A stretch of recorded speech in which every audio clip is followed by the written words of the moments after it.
Ladies and gentlemen, the weekend.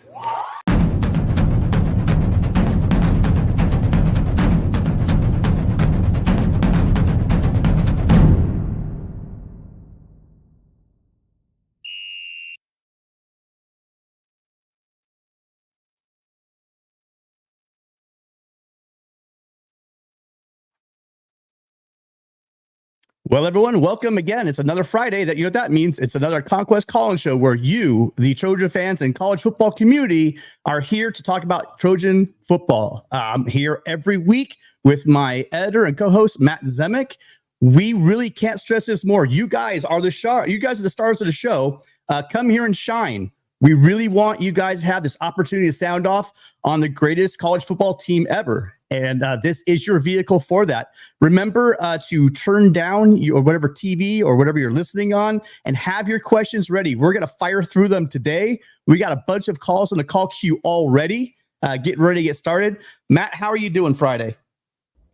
Doing fine, and want to say this at the outset, and we'll drop another reminder later in the show. But you know, you want more of us. You want more of this show. So here's our plan for at least for this week. And it might be different next week, but for tonight, all right. If we get $100 of donations in the first hour, we will do a full second hour. If we get $60 of donations in the first hour, we will do an extra half hour. That's how we're going to do it. $100, you get a full second hour. $60, you get a second half hour on the Conquest call-in show. And now you can go to our calls. All right, well, we're going to do that. Yeah, let's start off. Hello, caller. What's your name? Where are you calling from? Call, you there? How's it going? This is, you hear me? Yeah, we got you. Hi, what's your name? Where are you calling from? This is Daniel, and I'm calling from Long Beach. Wonderful, Daniel. You said Long Beach? Yes, sir. Yes, sir. That's right. Oh, Daniel, I spoke with you this week already, didn't I? Yes. Yes, excellent. We spoke earlier this week.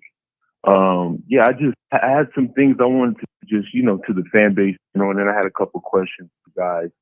I wanted to, just get your opinion on a couple things. The first thing I wanted to just address is, I've seen a lot of, the mainstream media outside of, USC fan base, talking a lot about the recruiting class and the 25 recruiting class and the NIL, with the issue from an administrative point of view, as the case may be with the NIL, and a lot of these defensive commits that work could have been decommitting. And I just want to tell the USC base, take a step back. Let's wait until the season and let these coaches, particularly on the defensive side of the ball, themselves improve, the product of the field. Regardless of what the NIL is or the NIL situation is, these kids, they want to go to a program that's going to get to the NFL ultimately. So the NFL is always going to be, hold more weight than NIL. So a kid, especially a 5-star, a highly touted prospect, he's going to commit to a school like USC that hasn't proved anything on the, and an example of this that I've been telling my people is look at Juju Lewis. Lewis is committed and been committed for a long time, and he's getting info deals from offers from schools, but he's committed to USC, to Lincoln Riley, because the track record that Lincoln has. He thinks that if I stay in USC and I go with USC, there's a good chance to end up, being a number one, 10 top 5 draft pick in the NFL when I'm ready. And so we have to let these defense coaches in particular develop, so these kids develop and get the kids to the next. I think we have one of the best defensive line coaches in the world, Shannon. I think he's the reason why a lot of these guys have been looking at USC. Again, there has been no product on the field. Until that product is proved, you can't expect defensive guys, even if the was, working smoothly, moving along smoothly, You know, you can't expect these guys to stay committed when there is an unproven product on the field. That's why they're committing to, like as Kitchen is committed to Georgia. Georgia has been proven, developed, and get defensive linemen in the NFL. So until the product proven on the field, you know, we can't expect these guys to commit. So let's step back, wait till season comes, you know, and let these guys, let the coaches, particularly defensive side of the ball, prove themselves, you know. And so I really believe because Lincoln has kept the practices under, he's kept everything up, he's kept everything hush hush. You know, the rest of the country is really underrating this team. You know, and the defense with the out of Coach Henney and Coach Lynn, you know, look at UCLA. Before they had the top defense in the country, they didn't really have a lot of guys that were high touted. He got the most out of that defense. So let's just take a step back. Defense do what they do, and let the team prove itself on the field. And if they can do that, suits are going to come, because at the point it's like, okay, we've shown what we can do. Now you can come and see what you're going to get when you come here to USC. So let's just take a step back. And I have some questions for you guys. I wanted to ask you guys, what do you think is USC's path victory week 1 against LSU? And what are something you guys are personally be looking for, you know, week 1 through 4 in the team? Some things you guys are looking out for to get, you know, see what the team is at. Well, Daniel, again, I knew it would be a great call, and thanks for not disappointing. Well, so against LSU, by the way, I agree with everything you said. You know, I've never seen the media, the recruiting sites try so hard to sell us that Juju's going somewhere else just so they could sell subscriptions for the past, I don't know, year, when the kid always ever says, I'm still solid to USC. I'm still solid to USC. I've never seen them say the guy is still up in the air. Where's he going to go next? More than I saw with Julian Lewis and the way they attacked that this was just some random commit that USC had. When clearly he kept saying, you know, I'm pretty solid with USC. As far as LSU is concerned, we had, I'm sorry, Matt, was Moscona, right? Was that the name of the gentleman that came on? Moscona? He came on our Monday show, and what he said to us, and we got to take this with a grain of salt, because LSU, when they say they've taken a step back in the secondary, I mean, LSU secondaries have been amazing. But he said that this year is probably where their weakness is. So their weakness, just like any good boxing match, right? If you do something very well that another team does is maybe their weakness, it's a great way to win a game. And I've not been shy to talk about how great these young bumper group of sophomore guys coming in are, you know, with Branch, Lemon, Robinson, Lane. But I mean, you add in the guys that you brought back, Ford, right? You got Jay Fair coming. I mean, I go through it. We have such a great receiving core, and we're here from Moscona that they're not that strong in their secondary. I think that's your path to victory. Matt, what's your thoughts on LSU? I think it's all about the line play. And Matt Moscona, the LSU analyst from ESPN Radio Baton Rouge, who joined Mark Rogers and us on the Voice of College Football several weeks ago, he said LSU's offensive line is elite. That's LSU's best position group. So for me, USC's defensive line, Coach Henney, woof, woof, needs to be able to stand up to that LSU offensive line. Don't need to win the matchup, but you can't lose the matchup. If USC's defensive line can fight to a draw against LSU's offensive line, chances are the Trojans win that game. Okay, I'm writing that down. That's my sound drop. I want to get that Henny woof woof. I finally have it now, Matt. It's going to be on next week. And then you said the first 4 games. So the first 4 games, really. So we took out LSU. I think Utah State should be pretty solid since they lost their head coach. And we'll be playing the quarterback that Iowa was dying to get rid of, in Petrus. So I think we can. You know, it's never good to overlook an opponent, but if there's ever been an opponent you probably can overlook with the offseason they've had, I think that one should be a victory for USC going into Ann Arbor. All the Wolverines think they're going to crush us. I think they're in for a big surprise. There's a lot of turnover in Ann Arbor right now. Is there anything that you guys are going to be looking for on the USC side, even though, you know, those overlookings? Are there any things that you want to see from USC in those games that'll kind of be an indicator of what their projection will be, maybe, or how they are going to play stylistically, or some things that they will be looking for that they're doing well. That would be a good indicator that they'll have a good team. There anything Very that you'll simple. be kind of having an eye out in that.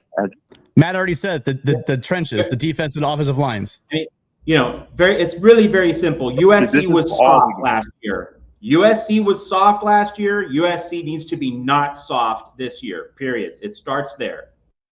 I'm not going soft. Yeah. I'm saying organized. I'm saying attention to detail. What we'll be hearing from Coach Henne, meaning hand placement. Just everything. How you're going to attack on the offensive line. How they get gel. Most on the defense is I want to see organization. It looked like a mess out there. Toughness, whatever it might be. Yeah.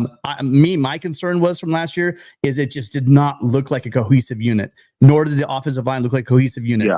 You make them look like they're on the same page, fighting together, and the individual athletes USC has, there's no doubt. Again, I've said it, I'll say it again. I'll take our 22 against anybody, but can they play as a cohesive unit? Yeah. And can they shine like they should be able to? But hey, listen, really appreciate the call. We're trying to burn. We got a bunch of phone calls today, and I do hope you call back, Daniel, because you guys. I talked to Daniel. Daniel called in, and he didn't realize that the show was recorded. He thought it was still live, and we were talking for a little bit. And I was telling this guy he needs to have his own channel, because Daniel, you just have some great thoughts, and a great presence for USC football. So again, I hope we see you on your channel, and you can invite me over to that anytime. All right, Daniel, appreciate you so much. We'll be calling next week. Yeah, man. I mean, fight on, Daniel. Yeah, Daniel called in, and I was like, dude, why don't you have your own show? It was like, I think it was like by the way, you guys, I'm gonna make sure I turn it off. I don't want to have, my wife will kill me if I try having personal phone calls on USC football stuff all the time. All right, next caller. Hi, caller. What's your name? Where are you calling from? My name is Mike. I'm calling from LA. Question: why is it that the SC uniform has the Nike logo, well as well as a lot of SC merchandise has the Nike logo? So in essence, really for a lot of Oregon's, players. I personally, I like Nike stuff, but guess what? I don't buy Nike stuff anymore. That's the reason why I know a lot of people do. My money that they're going to, well, bear with me a second. My money that they would make off me is peanuts compared to what they have as a corporation. But as a personal choice for me, because I know that Nike is basically supporting Oregon football, I choose not, just like anyone's right to do, right? And it's my personal choice not to put my money. Yeah, but a lot of people do. A lot of people do. And it seems duplicitous on our part, being fans of USC, that we're buying their merchandise and complaining that they're taking players. Well, remember, though, they do give money to USC. Okay, so as a brand, when they do cut a check to USC and USC Athletics, so let's be clear about that. So it's a contract thing. I mean, I'm not going to speak to it like I know what I'm talking about. I really don't, but I know this much.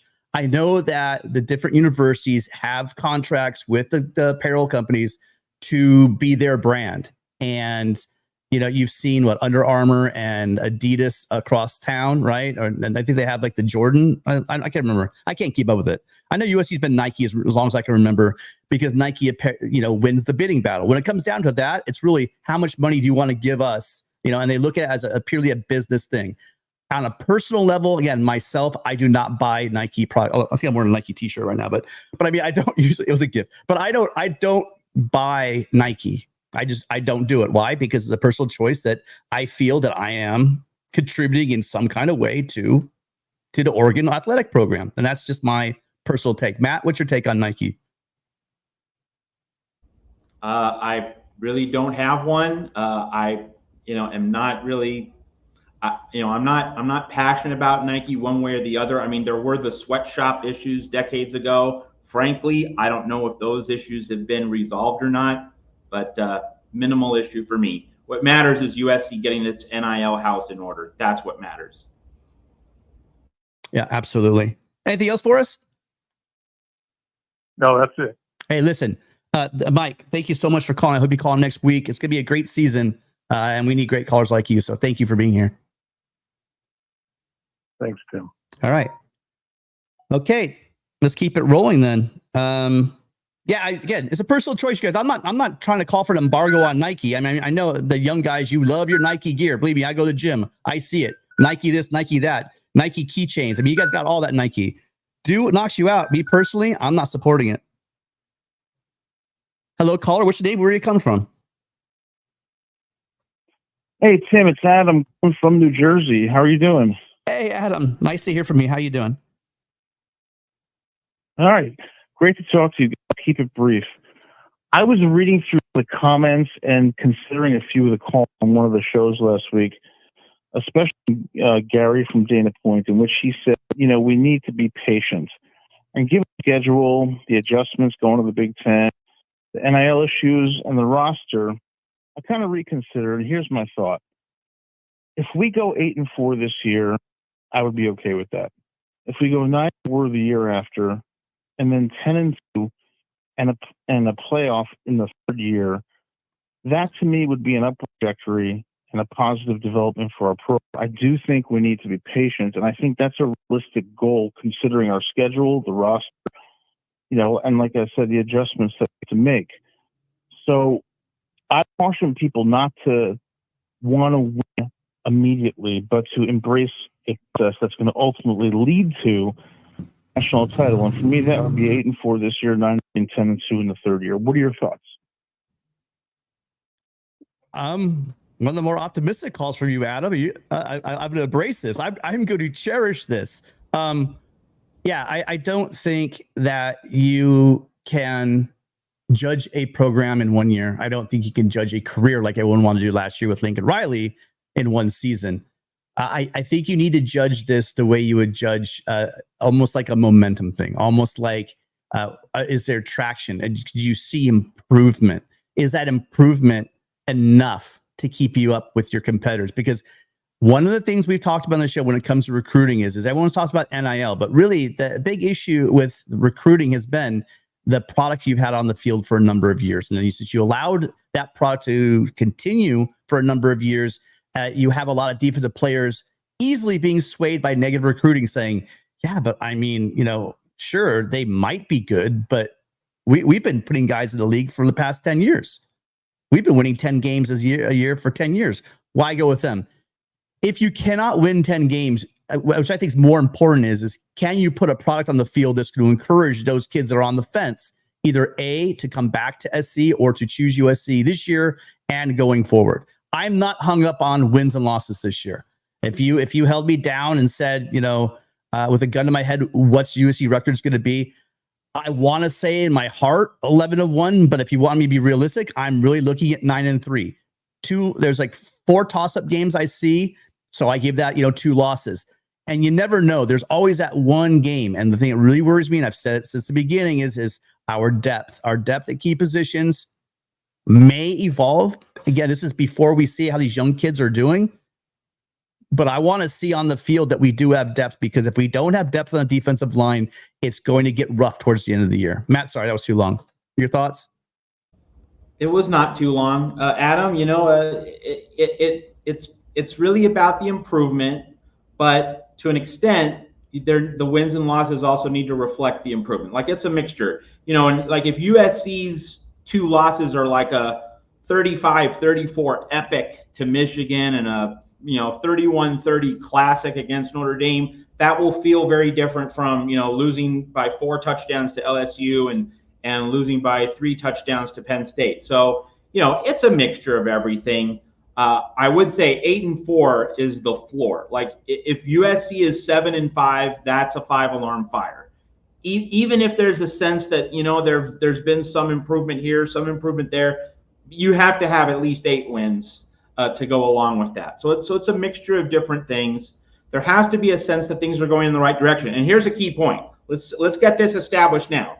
If USC falls into that 8-3, 9-4 range, or 8-4, 9-3 range, the improvement in certain aspects of the program needs to be clear enough that Lincoln Riley can retain guys. And you know who I'm gunning for, right? Josh Henson on the offensive line and Benny Wiley as strength coach. If USC is 8-4 or 9-3, we need to see very clear-cut improvement in strength, overall physicality, and in offensive line play. If there's a sense that, I'm not really sold, like maybe, kind of, sort of, this could be good in 2025. No. We need to know that the ship is going in the right direction. Otherwise, Lincoln Riley will need to make more staff changes heading into 2025. Right. Yeah, I mean, that's what it comes down to. Everyone likes the defensive choices that USC has made, but it doesn't mean shit until we see it on the field. So let's wait. Let's give it some time. It all makes sense. It all makes sense on paper. Yeah, of course. Well, I don't think this is, as a practical matter, I don't think this is Lincoln Riley's third year of coaching at USC. I think this is a reset. New staff, we're in a new conference. And, on the calls I've heard and the comments I've seen, I agree we need to be patient. And in my view, given the fact that we have a harder schedule, given that we have some issues on the defensive line, in the secondary, and even at running back, given the fact that our schedule, is harder than most in the nation, need to focus on the process. Are we getting better every year? So if we're 8-4 this year, we're better despite a very difficult schedule. If we're 9-3 next year, we're improving. And I think year 3, which would be Riley's year 5, is the year where we should focus on making the playoffs. That's going to have measured expectations, but still a commitment to excellence. And I think if we do that, we can look for a bright future. Guys, thanks for taking my call as always, and great show. Great perspective. Appreciate the support as always, Adam. You always call in. Really love having you here, and fight on. Talk to you soon. Right on. Man, I'm reading some of the guys that say we when they talk about USC. There's one in particular. I'm not even going to say his name. The guy is clearly a troll, and all he does is just crack on we are this or we are that. And it's always negative. I appreciate you being here because I get a lot of you get a kick out of it. Hi, callers. What's your name? Where are you calling from? Hey, this is Gary from Dane Point. Good to see both you guys. I should have recognized the number. And, Gary, are you hearing me? Loud and clear. Well, listen, my illustration is going to be on perspective. I'm going to touch on things that Adam did, I guess, a little bit. But during World War II, the battle between the Japanese and the Chinese on China's mainland, and in the first battle, 5,000 Japanese soldiers died, but 20,000 Chinese soldiers died. And the next day they regrouped and had another battle. That day, 5,000 Japanese soldiers died, but 40,000 Chinese soldiers died. So they interviewed this Chinese general and say, well, what do you think? And he said, well, pretty soon, no more Japanese. And if you get my point, China is such a vast country that they could afford those kind of losses and still actually declare victory. And what I'm saying is what I'm trying to get at, we've got to measure our progress realistically. And I still think we have to understand that, some people think we're standing on the deck of the Titanic waiting for the next morale officer to be installed. We're not that at all. We've got very good players. I agree with you, Tim. I wouldn't trade our 22, sight unseen anyway, but I wouldn't trade our 22. Look at our receivers. Anybody want to give up Zachariah Branch? I think Moss will be a top 5 quarterback. And our staff that we've got, if this defensive coaching staff doesn't do, then we are on the Titanic looking around for the morale officer. But we got way too much talent. And I think that this is a reset. I kind of agree with him that Riley is a good coach. He made a huge mistake, still paying the price. But I think we've got to be realistic. If we can make noticeable progress, for example, no stupid losses, just wins or close losses where we can see noticeable improvement, I think we're all going to feel a lot. I mean, I don't want 8-4. I'm hoping for 9-3, but I'm not setting my target for the playoffs. Maybe we'll get there. I'm certainly not saying we're going to win a natty. So I'm just saying we've got to be a little more realistic about measuring what victory looks like. So that's my point. Yeah, I as always, spot on, Gary. I'm with you too. It's not about. I'm not trying to dodge the. So what do you want to predict our scores, records going to be, etc. It's not about that. I keep pointing to when I talk to family members or friends. I talk about how we felt in 2001 when Pete Carroll came in, lost half of his games, but the team always looked better. They looked prepared. They played harder. They played physical. They played disciplined, right? Compared to what we saw with Hackett. We just saw a change. Now, what we need, like you said, that's why kind of Matt and I were on 2 pages last week about making it to the playoffs and getting blown out, or, going to a big bowl and winning it, right? I feel you cannot have that embarrassing loss because there are two, in the world, especially the United States, narrative is everything. You know what I mean? Reality doesn't matter. If you've got a good narrative you can sink your teeth into, you can run with it. And until Lincoln Riley can show people that this narrative that he doesn't care about defense, that his teams are soft, that this whatever, until that stops, you're not going to have the traction that you want to see. So you have to, that has to happen. That has to start with a disciplined ball, which I think we're going to see. I definitely think we're going to see that.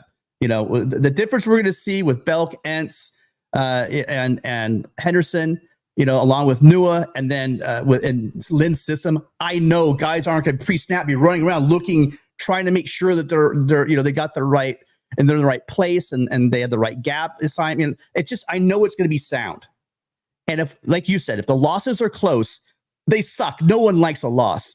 But if you see the teams battling against an LSU or battling against a Michigan team, battling against Penn State, Notre Dame, if you see the team battling and you're doing well and you win, some of those games and you lose some maybe in a heartbreaking fashion, that's your, the loss is never a win, but that's your optimism. That's what you can sell in the offseason. Getting smoked by 21, you can't sell that in the offseason. That means you're soft. You don't care about defense. Playing and battling like we saw in 2001, that's how you sell a team. Matt? I mean, there's no doubt that, the how USC looks is part of the deal, along with what the bottom line record is. And it's worth noting that because USC crashed and burned and fell to 7-5, as bad as that felt for a lot of people, it was helpful, right? Because that got Alex Grinch fired. Being 7-5 last year was better than being 9-3, because at 9-3, USC wouldn't have gotten to a New Year's Six Bowl, wouldn't have gotten to the Pac-12 championship game, and yet it would be in that in-between area where it might have given Lincoln Riley some sense of, oh, well, we still won 9 games. Maybe I can make this work without a Grinch. No, falling to 7-5 closed the door on that. It made it certain that Lincoln Riley had to retool. He had to fix things. And so that goes back into my Benny Wiley, Josh Henson conversation. I mean, would we all love it if USC's 10-2 and going into the playoff and every coach gets retained for next year? Yes. But it's good as the season gets closer. It's good to say right now, if USC is in that in-between area, 8 or 9 wins, then Lincoln Riley needs to be very honest with his evaluation of, are we seeing substantial progress such that USC is on a college football playoff national championship contending track? That's going to be one of the big stories over the course of the season if USC is falling in that in-between area, 8 or 9 wins. Not better than 7-5, but not good enough to make the playoff. That's going to be a very important storyline to watch. Yeah. And well, to touch on the Benny Wiley thing, and I've seen it in the chat. I said, Jason, hi, how you doing? You're actually behaving yourself today, so you're still here. Benny Wiley, it just does what his line coaches tell him to do. I'm just going to say that. That's what your strength guy does. That's what your strength coach does. You give me what you want. You want a Porsche or do you want an F4 150? What do you want? I will give you that body. And he has done that. I've heard some people talking about someone Tuiapupu, right? Solo. up to 330 pounds. I don't know if that's just some internet speculation, but I heard of someone that I actually kind of trust, and it wasn't in a public tweet.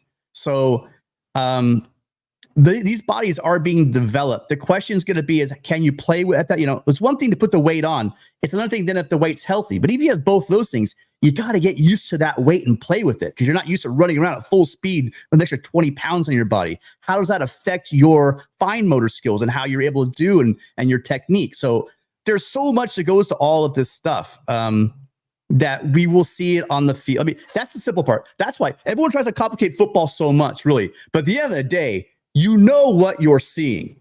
You know when the bodies get out there and they're flying around, you know you're seeing good ball or you're not seeing good ball. So we can window dress it, we could pump it up, we can tear it down. But at the end of the day, Riley and his staff goes, hey, look, here's my team. Now talk. And the offseason's fun, but we'll all know once that game kicks off at LSU, Gary. Well, I'll say one last thing. These kids at USC, the players, they read, they listen, they're attentive to social media. Don't you think that these Trojan boys are really going to have a little extra fire in them? I think that, and I at some point, maybe in January, we'll have a call-in show, and I'll say to you, remember when I told you that these kids are going to use the SC model and make it work? They are going to fight on. I think we're going to see a spirit on the field that we haven't seen for a while. These kids know what's going on. They know what's being said. They may not listen to Paul Feinbaum, but they've been hearing this for a long time. So I think we're going to be pleasantly surprised with what we see. We may not be 10-2, but I think that if we're respectable and no stupid losses, our ship is sailing along and the course is set and we're headed in the right direction. Anyway, I know I'm talking too long. Thank you, guys, as usual, for a great show. Not at all, Gary. We missed you last week. I noticed you're not here. Appreciate you being here. I'm a teacher. I'm keeping attendance. Bye-bye. I'm keeping attendance, Gary. All right. Bye. Yeah, I agree with Gary. I think we're going to see it. I think we're going to see it on the field. I mean, I don't know if my 9-3 prediction will be on. You know, I might look stupid one way or the other with that, but I'm playing it safe. You guys, and all of us that think that we're being like, you know, objective, whatever. Anyone say 9-3, and I do mean this. I'm talking to everybody. If you say 9-3, you're just playing it safe. I'm sorry. I think you really just are, and I am. I'm among you, so I'll just say it. You know, but I think USC on the field, on the defense especially, is going to look remarkably better. Hey Tim, I'm never going to forgive you for being such a bootlicker. Never. Yeah, what's that, Matt? You have something? Where did that come from? Oh, it's my favorite new soundbite. Whenever I get too optimistic, I'm gonna drop that one. That guy last week was something else, but he's got his moment, and I think we're gonna keep him on the show for a while. All right, just want to step in here. We're 33 minutes into our show. As we said at the beginning, if you weren't there at the very beginning, new plan for our Friday show, at least for tonight. Might not be the plan next week, but it's the plan for tonight. You want a second hour of our call-in show? We need $100 donated in the first hour. Then you get a full second hour. If we get $60 in the door, you get another half hour. That's our new plan here on the Conquest call-in show. Yes. And I think, well, actually, let's do this real quick. Caller, if you could hold on 1 second, because actually we have had some it's hard to keep the chat, you guys, when we're doing the call-in show, and I'm trying to balance calls and stuff. But I do appreciate so Blue Wolverine, Michigan has Mr. Brightside and announcing Slippery Rock scores during our game. What traditions does your team have that other fan bases may not know? Well, I mean, I don't know. The Big Ten would know that, but at the end of the third quarter, every game they light for the beginning of the fourth quarter. We light the torch at the Coliseum. They do it to William Tell's Overture, and the Trojan mascot Traveler comes around the field, and then basically symbolically lights the torch. That's one tradition that you guys will get to know, and then we bring out Traveler for every touchdown, and a lot of defenses are going to learn that one. Eric Parsegian's very famous for saying it back in the 70s because USC was just ringing up the scoreboard. he just said that damn white horse because it just kept circling the stadium. Back in the day, he would run all the way around the stadium. Now he just runs up one side and back. But that's also another tradition. We bring out a traveler when we score touchdowns. Matt, anything to share? I kind of cherry picked the easy ones. No, that's the best. Oh, and if you're walking from the stadium, if you're tailgating at the stadium, you're tailgating on the campus, you're walking to the stadium, you will see over by the philosophy library, as you cross exposition, you'll see everyone kicking the band and also fans kicking the flagpole. And that flagpole kick is just basically for good luck. And I'll tell you what, the kids in flip-flops, hats off to you guys. Either you're really stupid or really drunk, because I've seen some flip-flops hit that thing pretty hard, and it's metal. It is metal. Okay, so Adam brings the thunder, $100. Wow. Adam, that's really impressive. So, okay, we're here for 2 hours. Like, we're not going to try and get out of here early. So, hey, like that's the investment that we're looking for here at the Voice of College Football. Like, we're happy to do more shows, take more calls, but of course, we need the return on the investment. So, Adam, thank you very much. So we are going to be on here until after midnight Eastern time. Going to be on here through 12:05 Eastern. Thank you, wow. Adam Lamparello. Adam, thank you. I mean, this obviously, but you've been really always. I mean, since the beginning in the chats, in the shows, calling in even. I mean, you're just like that. A 3-tool player, right? I mean, you're doing extra, you're doing overtime. You're really appreciate everything, all the hats you wear for the program. So thank you so much, Adam, for the $100 super chat. Really appreciate you being here. We had another one here early on in the show. I didn't get to address, sorry, because I'm just flying through the show. Willie, thank you so much for your contribution as well. Dan Lanning couldn't hold Lincoln Riley's jockstrap. Fight on. Hang on to that thought for a minute, because we're going to go into that, hopefully, because we haven't really addressed it. None of the calls have addressed it, because that's the show. I mean, I'm trying to get a little more thematic on our show. I do say this is your guys' show, but I really want callers to start talking about this, because I do want to address this Dan Lanning versus Lincoln Riley thing, because CBS came out. I might as well do it while I'm here. It's really quick. Sorry, caller. This is long. But here you go. Here's ranking. Oh, this is on 3. Sorry, my bad. No, it's per CBS. Okay, sorry. So it's an on 3 graphic. Thank you, on 3. But this is the CBS Sports ranking. So you got Ryan Day at 1, Dan Lanning 2, Lincoln Riley at 3. And I get the Ryan Day kind of I get that above Riley, but really, what has, I mean, here's the thing with Lanning. Lanning was a Ray Finkel away from definitely being, yeah, dude, I'm number 1 on this list. I have a national championship. If they didn't shank that field goal, it was a long field goal, but it was a makeable field goal. He hits that field goal, we're all talking differently about Ryan Day. So I go there. That's fine. But I'm waiting for someone to call and tell me, what the hell has Dan Lanning done that Lincoln Riley has not done? I'm not talking about his current roster. I'm talking about him as a coach. And before you say, oh, well, Tim, it's all about recruiting. It's maybe 5 or 6 years ago it was all about recruiting and your staff.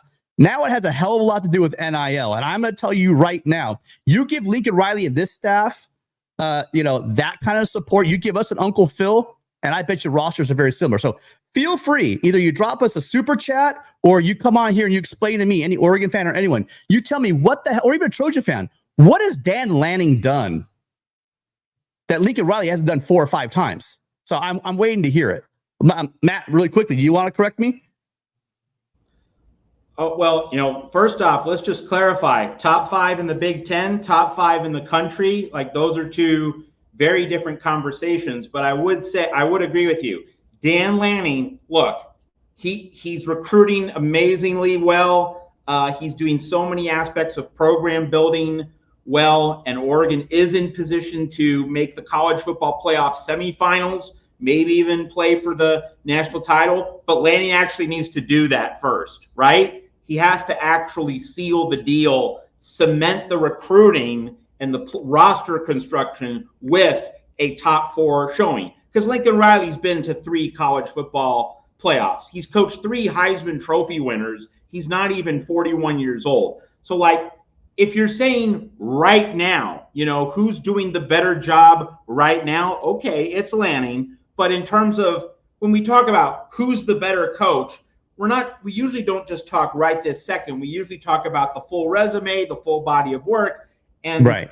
like that is not a discussion, right? Lanning needs to, on a general level, if we're talking right in the moment, July 12th, okay, I get it. Lanning's better right now in the moment. But when we generally talk about who's a better coach, that generally means in general over a longer period of time. Yeah. Without the right now qualifier. So Lanning needs to get to the Final Four at least once before we vault him past Lincoln. And again, to be fair to Lanning, he's only been a coach for 2 years. I got you, but you had everyone agreed you probably had the best roster, top to bottom, past 2 years in a row. You could not get past DeBoer and Washington, right? You lost 3 times to Washington in a row. You could not beat them. So my simple point is I'm saying right now, like you said, given the body of work that both these guys have, I'm not shitting on Lanning. I mean, he's doing a good job. They have a chance to win a national championship this year. What they put together in Oregon is solid. Coaching is suspect. It has been suspect in big games. We all have talked about it. Let's see if he can get over that hump and and win a national championship, because he's one of the favored teams to win the whole thing this year. This narrative may change completely and flip next year if he can show what he can do on the field this year. But my point is what has he done so far to vault him above a coach with a resume like Lincoln Riley? And unless you got, still working through the bitter divorce in your mind, or if you just kind of hate USC or whatever, or you just hate Lincoln Riley for some reason, you cannot have a logical argument that Dan Lanning in his 2 years, because he's only been a coach 2 years. He hasn't even won a conference championship. He's had a couple really good seasons with a stacked roster. He needs to show more than that if he wants to say that, if anyone wants to say that he's above Lincoln Riley. So I welcome any phone calls to come in and tell us otherwise. I'm going to make these phone calls, except for this one person that waited a long time. The rest of the calls will be really quick, because I want to hear some people from the outside. I don't want an echo chamber. Tell me why Dan Lanning is this great coach. Hi, caller. Thank you. You've been more than patient. Appreciate for hanging on. What's your name and where are you calling from? Oh, wait. Sorry. Wait. Sorry. Hey, Sorry. Do this again. Hang on. We didn't get to all of them. Barry Fisher, thank you so much for the $5 super chat. Again, a great supporter of the show. Appreciate you being here. Jackson Johnson, thank you so much for the donating a membership to College Football. We appreciate you. You're a great job. You always support the show. And also, thank you, Gabe, if you're still out there. Gabe is going to be writing for USC FB over. They do a great job. He's going to start writing for them. LA. I'm sorry, not USC. It's LAFB. They cover all LA sports. LAFB. They do a great job over there. Ryan and his guys do an awesome job. They even have their own podcast. So make sure you're supporting Gabe over on the Trojan Blade every week. Gabe, I know you do. You always retweet out our show. You've been a great supporter of the show since the very beginning. Thank you and good luck with your writing. Thank you, Jackson, for that. Blue Wolverine, thanks again also for the $2 super chat. We really appreciate you. In addition to the $5 one you did before, thank you, Gary, for the $10 super chat. Awesome for calling. And then my God, Adam, again, dude, for this whale. Thank you for the $100 super chat. You are truly awesome. Appreciate everything you do for our channel. Okay, sorry, caller. Thank you for waiting. What is your question? And please weigh in on this Lanning Riley thing if you could. Hi. Okay. Hi, this is Dan from LA. Hey, Dan. Yeah, Dan Lanning versus Lincoln Riley is like, I don't even. That's nothing. I don't know. That's nothing to compare. It's like, I don't know. It's like saying who can shoot better, my toddler or me in basketball. That doesn't even make any sense. You can't. I'll going to say to that. If right now the Dan Lanning if Dan Lanning went for a defensive coordinator position in the NFL, in Lincoln Riley went for offensive coordinator position in the NFL, who's gonna get hired and who wouldn't even get a look right now? That's not even nothing to debate. That's like, it's a complete waste of time. And CBS, I believe, is just doing it just so they can hype up Oregon, because they know they have some games coming up this year to keep the hype up, because they're gonna play Ohio State. That's all I think that is. But I don't even believe CBS believes that. I don't know. I just think it's just made up. I don't even think it's real. You can't literally be that. Your brain can't even function to tell you that Dan Lanning is better than Lincoln Riley. And first of all, he's only been a head coach for 2 years, and he hasn't even seen what Lincoln Riley has. Like, Dan Lanning has had opportunities with a stacked roster, and he's choked against Washington twice. He hasn't won the Pac-12. I mean, he's living off that one championship under Kirby Smart in Georgia, which was really a Kirby Smart defense that he was just holding the paper for.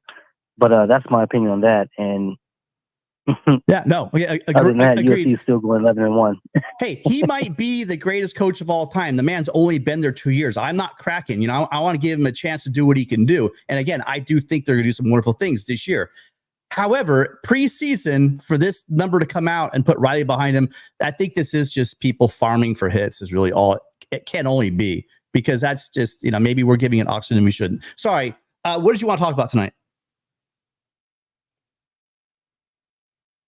I really just want to mention the Big Ten, how everyone's hyping up the Big Ten and USC's roster, and how the trenches in the Big Ten are so tough and all this blah blah blah. I mean, yeah, Penn State, Michigan, Ohio State, the obvious ones, but I mean, if we look at the Big Ten year in and year out, there's a reason why only Michigan and Ohio State have ever been competitive. Even when Michigan was on the uprise with Jim Harbaugh, it was Ohio State dominating that conference with ease.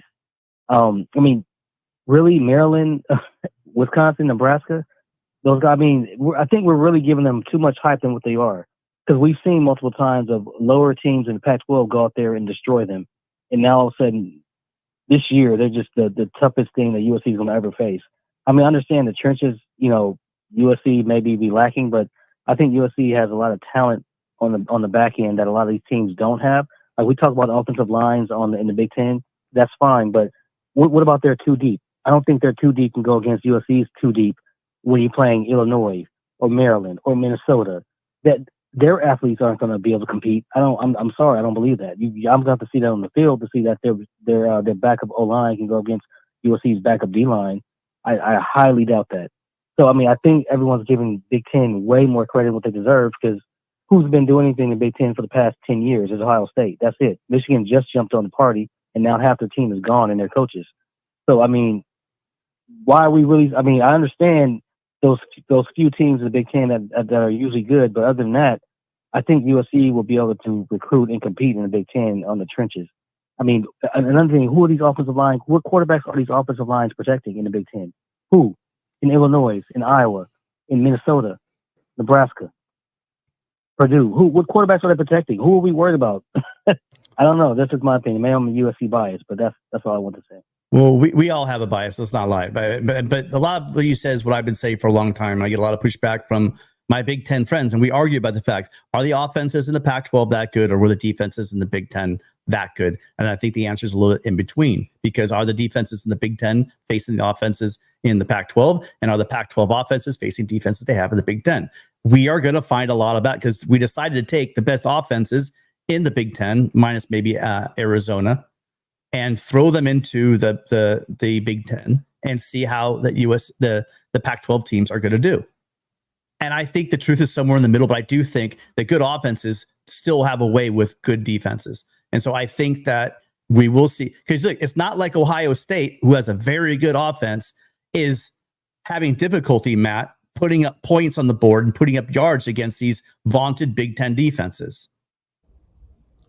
You know, early in the show, we had some people in the chat saying, wait, how is USC going to go from being Charmin soft in 2023 to being tough and physical in 2024? Well, first off, woof, woof.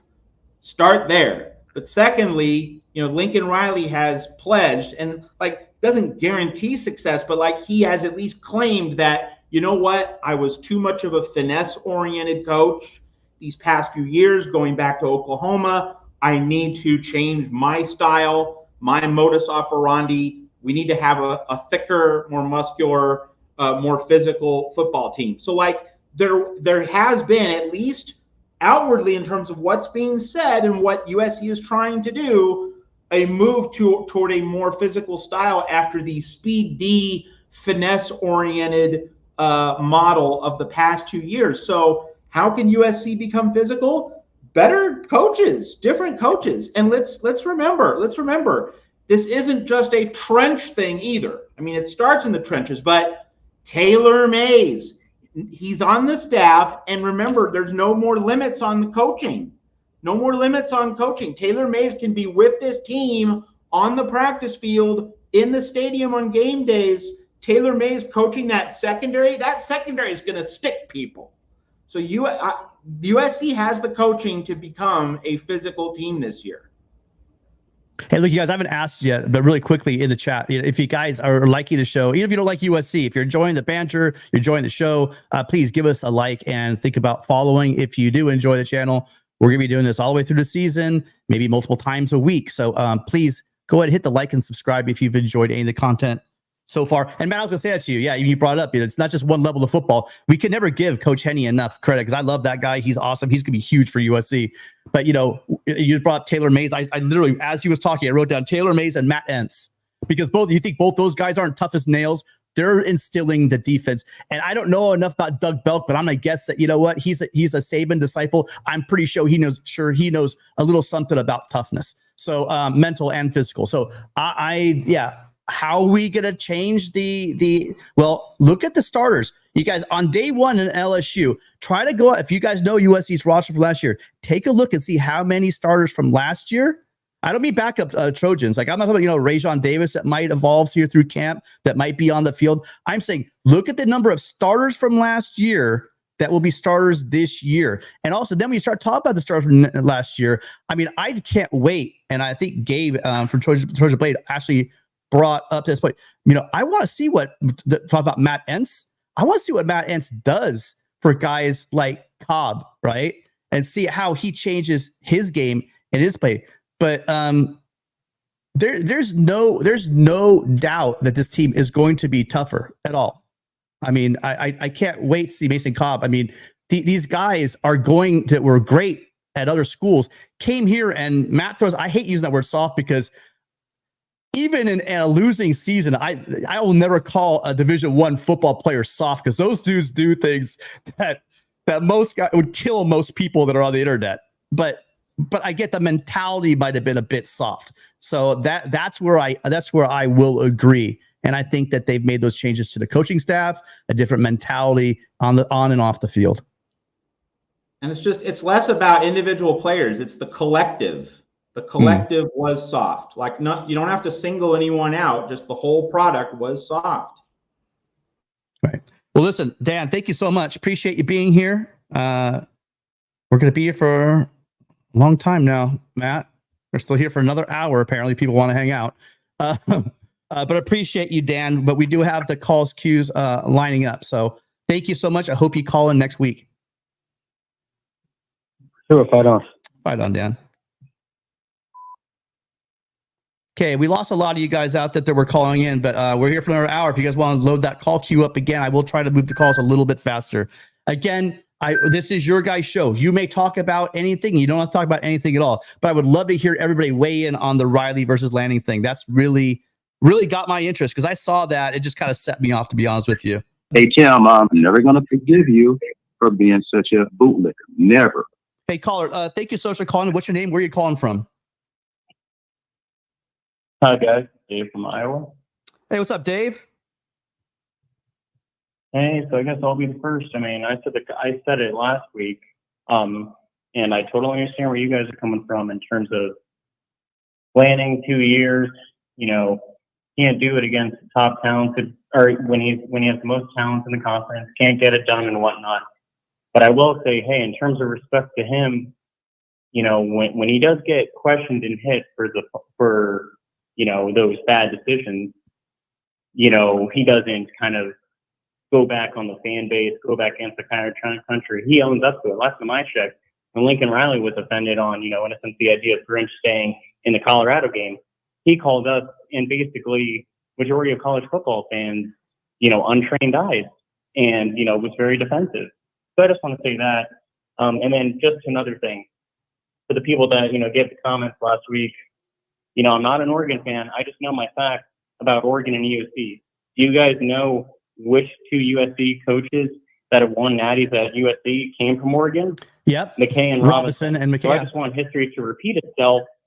So I just want history to repeat itself and not have Lanning win in and not have Lanning win in Oregon. That's all I want. I mean, I think he's a good coach 2 years into his career. But so anyway, the main thing I wanted to talk about was, or I guess bring up and ask, Tim, what are your reasons as to why you think this offensive line will be good this season? I don't think they will be because of Henson, and here's why. It took him an off season and half of the regular season to find the right combination for the group in 2023. There are a couple holes in terms of confidence or reliability with the group at certain positions. And yes, we have Monheim, who's a veteran in the room, but he'll be playing center for the first time at the collegiate level.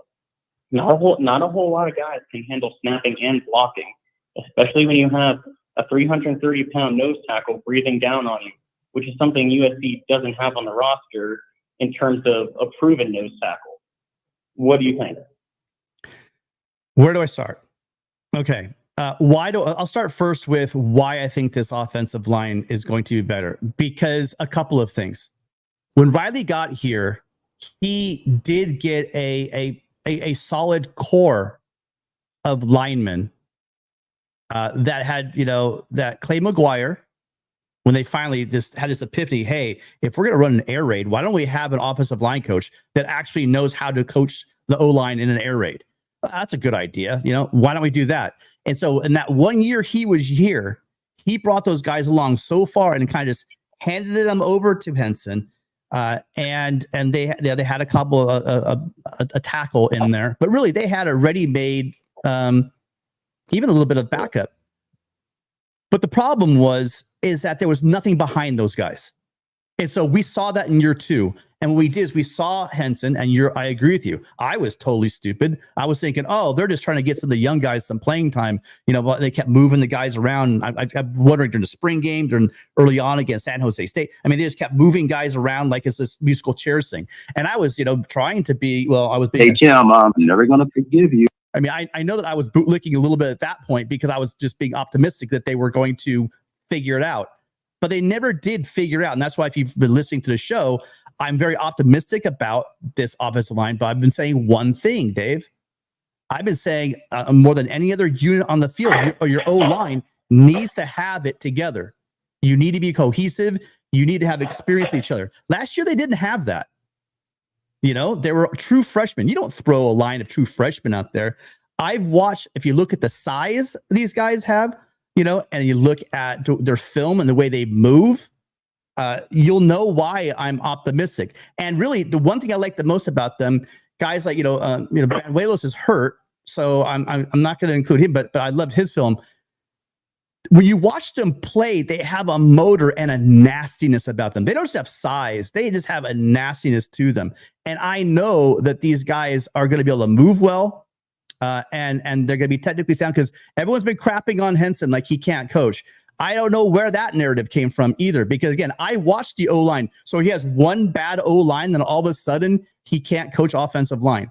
I'm saying that I watched that 20. Do you think that Caleb Williams wins the Heisman in 2022 without that O-line?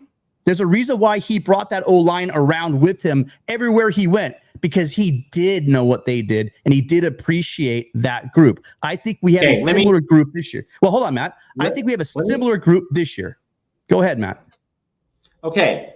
Henson inherited, Andrew Voorhees. He inherited Brett Nealon. All right. He didn't coach those guys up from the start. Mm-hmm. So it's a pretty clear-cut case in terms of the skeptics' view of Josh Henson, my view, that's two guys. He had great players that he inherited. So he has to coach up this new crop. And if he coaches up the new crop, hey, great. He will have earned his job. He will have earned and deserved retention. But if he falls clearly short this year, out of here.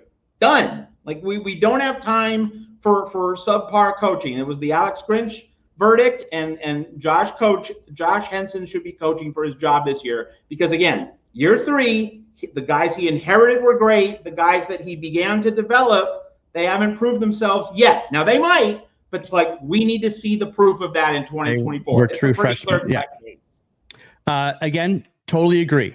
I'm not disagreeing. We have an All-American left guard, right? But even remember that left guard was playing injured and missed games, during the season. So I mean, I'm fully on board with. I'm not coming really directly towards your comments. You've made your claim very strong. I get it. This is year 3 for Henson, and look, you're the one who's recruiting these guys. You're the one who's developing these guys, and unlike the defensive side of the ball, you've had 3 years to do this, and so now it's time for you. The proof will be in the pudding, and that's the reason why, Dave, to answer your question, why I have the benefit of giving them the benefit they're going to be good is because this group has grown up together, played together, and they have the ability and the size. That wild card is yes, Matt, were they developed? And if we go and we see an offensive line like we saw last year, I'm not calling for any. I don't call for coaches' jobs. I let the coaches do it. Because believe me, fans. Yeah, I know fans think that everyone has friends. They hold hands and they sing Kumbaya and go to mass together and do all this. Oh, we're one big unit against the world. I'm telling you, a head coach is going to get rid of guys that aren't doing their job because he owes that to the fan base. By the way, you made a comment about, I don't like the fact that Lincoln Riley goes there and Dan Lanning stands up. I don't give a shit what our coach tells us. Our coach doesn't owe us an explanation. You think the coach owes you or me an explanation how his team played? I'm not one of those guys. His team shows us how the team played. They don't need to get up there and say, I'm so sorry to Dave in Iowa that my team didn't play well. I don't think that's necessary. I think what's necessary is that you make the changes on the field. So if we see the same mistakes we saw last year, this year, not only does that become an indictment on the position coach, but then that becomes an indictment on the head coach. And that's where I judge the coach, not if he says he's sorry as good as Dan Lanning does after games. Okay, well, I judge a coach on 2 things. One, again, blatantly insulting majority of college football fans. And 2, congratulations, you apologize at the end of the season rather than apologizing or stating the problems and the issues that need to be fixed midway through the season. That's just me, though. You know what? Thanks again for your time, guys. I really appreciate it. I love calling as always. Fight on. Fight on, Dave. Thanks for the call. Yeah, again, that's you're entitled to your opinion. I don't think coaches owe an apology to their fan base. I just don't. And quite frankly, Dave, if you want to stick up for the entire college football fan base, as a collective, the college football fan base, we are pretty stupid compared to head coaches. I'm not going to sit up here and tell. I wish you were still online. Would any of us think that we know more than Dan Lanning or Lincoln Riley? I highly doubt it. Hello, caller. What's your name? Where are you calling from? You say you've been taking attendance. Well, you need to be looking for Avery. What's up, Avery? How you doing? What's going on, Tim and Matt? How you doing? Good. Going all right? How you doing? All the way from Chehalis. Calling from Chehalis, Washington. Wow. Were you in Washington before? You were in Washington before. I told you last time we talked, I told the 2 of you I was on my way out here. Hey, shout out to Chehalis, Centralia, Adna, Napa Vine. Hey, let's go. All right, Avery. So our topic is Dan Lanning or Riley. You get to pick between the 2. Which one? Dave in Iowa, the previous caller, wants Dan Lanning as our head coach. Who do you want as the head coach of USC? And who do you think's the better? Who's shown that they're the better head coach? I'm not gonna totally answer this question. I'm gonna be kind of in between. If I had to go for the mentality and mindset, I'm taking Dan Lanning. If I had to go for coaching and brains, I'm going with Lincoln Riley. I mean, you're talking about the same guy that said on the bye week on Arizona State that we had a self-scouting and we're going to look at, take a look at ourselves and came out on the first 2 drives with penalties and et cetera. Play like trash. Talking about the same guy that never played in South Bend before and decided not to take a walk through. I mean, but I'm not going to do them like that. I didn't call here for that. I didn't, call here to talk to you. I hadn't talked to you in a minute. Want to talk to you on that, man. What's up? How you doing? You shouldn't feel like you can't be, again, I don't want this to be where you feel like you can't be, make constructive criticism and make observations or negative observations about the program, because we know that USC is not without fault. No, I appreciate your candor and yeah, go ahead. What did you want to talk about? I threw that at you. What did you call to talk about? I mean, I think the last couple of times, because it's been a minute since me, and Matt have talked, and the last time I talked to you, it was in relation to I was telling you that, hey, they're gonna get the groceries, they're gonna do the things right, and honestly, I'm not surprised at where the program is right now. One, because the decision to be late to the party on everything has benefited the program, but at times right now they're not beneficial as far as the recruiting game. I mean, you're seeing the hesitation, you're seeing the reluctancy from the recruits on the defensive side of the ball because you already know why. Even though we've started to change the mindset and reinvigorate that side of the ball and put a whole new coaching staff. So I'm not surprised any of this is happening, right? I've been on the same plane with Matt about this as Josh Henson's year. I don't want anything about that. I ultimately think the team's going to have a good year, but I mean, we got to see it. Got to see it on paper. I'm going to be at the game in Vegas, so we go from there. I agree with you. We're going to learn a lot from the first half. I think we'll learn a lot in the first half, but we'll learn even more in the second half of that game. Absolutely. Anything else, Avery? No, man. I'm ready for the season, and I'm gonna say this because I've been looking at a lot of things going on, with the program. I feel like it's one of those institutions where they're really great and cool with being the educational leaders, but at some point they got to flip the light on. They can lead from a whole nother advantage and thought process on the playing field. And there are recruiting advantages that some universities will never have that USC has, and it's slightly painful as a fan sometimes to see, like, man, they don't carpe diem, seize the moment in the categories or in the areas in which they should. I grew up a college baseball fan, still am a college baseball fan. I remember when the Trojans were dominating coming to Omaha, man. So I want to see a different change, and I think with us being late to the party, we're seeing it incrementally and over time, but it's time for the real fight on motto and slogan to be encapsulated by the sports administration. All right. Well, yeah. Again, California tends to lead, whether what your political standing is, if you like how California leads. Usually, California is the leadership in almost everything, and if you like it or not, that's just the fact. It usually starts in California. But when it comes to NIL, it seems like, although NIL, the legislative part of it was very early here in California, the schools in California have been really late to the party. So you have a very good point there. Matt, you popped up Joe's comment. Did you want to speak to that? Well, I'm just think that a lot of people, a lot of USC fans, people who follow the program, share this thought. I mean, we could ask you in the chat what you think, or you could call in about it. But I think there are more than a few USC fans who have that opinion of Dave Emmerich. Yeah, there have been lots of rumblings, not just people outside the program, even within the program that have come to my attention that have questions towards the direction that the program has come under. That, again, I don't have any firsthand information. I thought you might have heard something, but yeah. Hey, listen, Avery, thanks again. Don't be a stranger. Where you been? I know maybe you're moving, but have a good time in Washington. The season's gonna be here before we know it. Hope I hear from you at least a couple of times before that happens. Hey, thanks talking to you and Tim. Excuse me. Thanks talking to you and Matt. Hey, really good to see you guys and hear you guys. Hey, fight on and let's go get it this season. That's right. Fight on, Avery. Great call, as always, from Avery. You can always count on him not to pull punches. To be very clear, just because for being such a bootlicker. I'm the bootlicker around here. You guys don't have to lick any boots. All right. I'm the bootlicker around here. Don't try to get in on my game. Caller, hi, what's your name and where are you calling from? Hey, it's Jackson Johnson from Meridianville, Alabama. How you guys doing tonight? All right, now I got someone from outside the family. How are we doing, Jackson? How are you doing in Roll Tide country? Oh, we're doing pretty good. Just counting down the kickoff. I'm just waiting for the media days and then kickoff.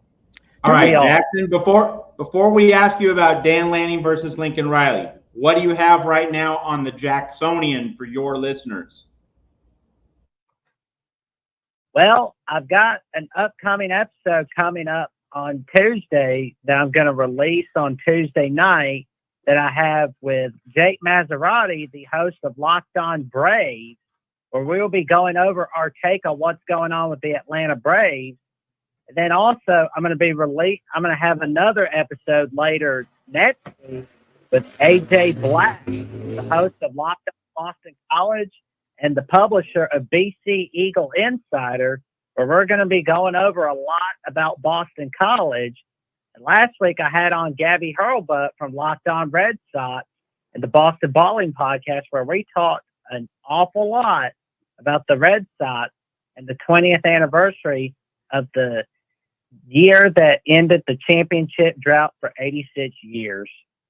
All right, you're giving a double whammy, though. You're talking baseball and college football, and that's never good. I mean, I love baseball. I can listen to it all day long. But listen, you guys, if you haven't checked out Jackson Johnson over on the Jacksonian, for a young man, and I don't mean this, I'm jealous, but for a man of your age, the amount of encyclopedic football knowledge across all sports that you possess, I'm even more jealous of that. So if you guys haven't checked out Jackson on his socials or on his site, matter of fact, Matt, remind me, we got to put that in this, and I don't have it in the description, but you are also a nerd person. I want to say this really quickly. Sorry, guys out there. Jackson tweets us out like Matt. And listen, I'd appreciate anybody out there, if you guys could help, if you guys enjoy the show, yes, hit that like, hit that subscribe right now. Please take 1 second. Thank you so much for being here. But if you guys have a friend or a recommendation of someone, or if you want to tweet us out, that believe me, I see all those retweets, and I want to thank all of you guys for what you guys do. And if you're out there, I just want to say thank you to Nico and thank you to Rusty. Those guys are also two guys, and the guys over at the Light the Torch. Thank you guys so much for constantly retweeting all of our stuff. It clearly shows up in the fan base and the growth of this channel and this show. So thank you guys so much. So Jackson, now you got to weigh in. And I'm not, I love you. I'm not going to be mad at you if you go the other way. What do you got? You get the pick. You get to start your team off fresh. You don't get Uncle Nice money. You don't get Uncle Phil's money. You want a head coach. Who are you taking? Well, right now I'd go Kalen DeBoer. No, that's not. Well, you want to lose Kalen at Alabama? Well, I was talking about. No, you don't get that pick. If I'm looking for. Okay. Well, in that case, I think I'll go Lincoln Riley, because I mean, we just got to make sure he can win those playoff games. Question I've got is, why did Tom Fornelli rank Brian Kelly above Lincoln Riley? Because it's like, Brian Kelly's not better than Lincoln. I love. Listen, you could talk to Gabe. I love Cover 3. I religiously. Well, I don't agree with a lot of what they say, but I'll tell you what. If you want to see a podcast where guys just work off each other so well and have this come different perspectives, different fan bases, different everything for four people. I mean, Matt. I drive Matt crazy because I'm talking over him. Those guys flawlessly have a great just rapport with each other. But they don't have a lot of love for USC, if you want me to give the simple answer. Fornelli is, and I'll show you how well I watched that show. He's a Illini alum, I believe, and a fan of Illinois. But he's a huge Duck fan. So you tell me, how much love does he have for USC and our coach? The one that surprised me, not a whole lot. If we're talking Cover 3, the one that surprised me was I think Chip's probably the most in the middle, most balanced of the guys. He's a North Carolina guy, but when it comes to USC and coverage, he seems like when he's doing the betting kind of stuff, it seems like he bets with his pocketbook, not with his heart the most when it comes to USC on that. But Bud Elliott had Lincoln Riley, I believe, out of his top 30. I believe when in this ranking, which probably hurt, that we just showed Lincoln Riley at 3 in the Big Ten. You had guys out there like Bud Elliott, who is a Seminole, and I don't know. It's weird with Bud Elliott. He seems like he's usually right in the middle and kind of pro USC sometimes, but then he can go way to the haterade when it comes to USC as well. And I don't know how much of that is just his just personal analysis of the situation, or his personal taste towards West Coast USC, Lincoln Riley. I don't know how it parses itself out. Yeah. Anything else? I'm thinking Fornelli's really letting the 2023 season really get in his head. He's not really thinking about where USC was going into Lincoln Riley's first year at USC. And I don't think he was thinking about the success that Lincoln Riley's had with quarterbacks such as Jalen Hurts, Baker Mayfield, Kyler Murray, and Caleb Williams, and the success he's going to have with Miller Moss this season. Yeah, I don't know, Matt. I'm hogging this call. Go ahead. Once you weigh in on that. Well, just, Fornelli's part of the Big Ten old guard, so there's just a natural skepticism toward USC given where the program is right now. I think it's not more complicated than that.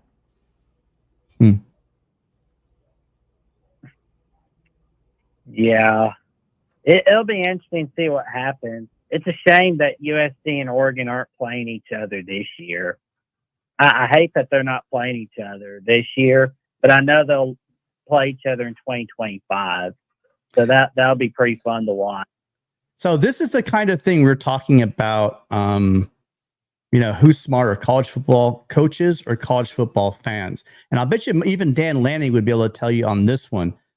Yes, Riley had a Heisman quarterback, and that quarterback didn't change. But what he didn't have from that Heisman season is a guy that's unguardable like he had with Jordan Addison.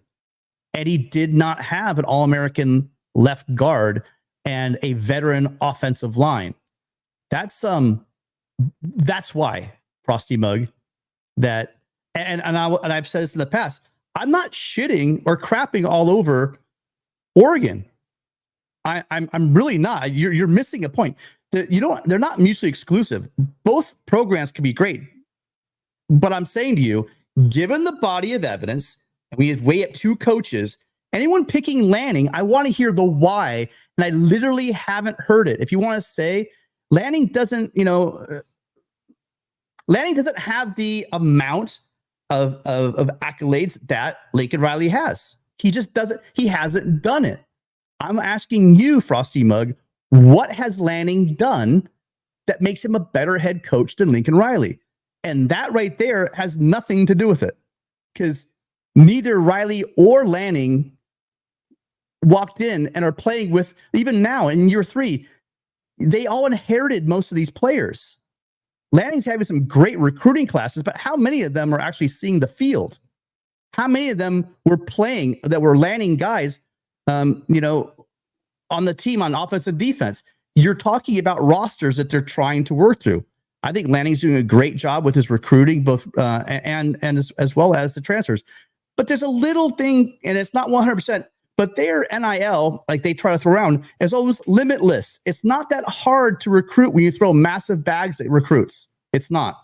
It makes it a lot easier. It's not the only reason why they're getting guys. It's not. This offense that they had last year is a big part of why they're getting guys.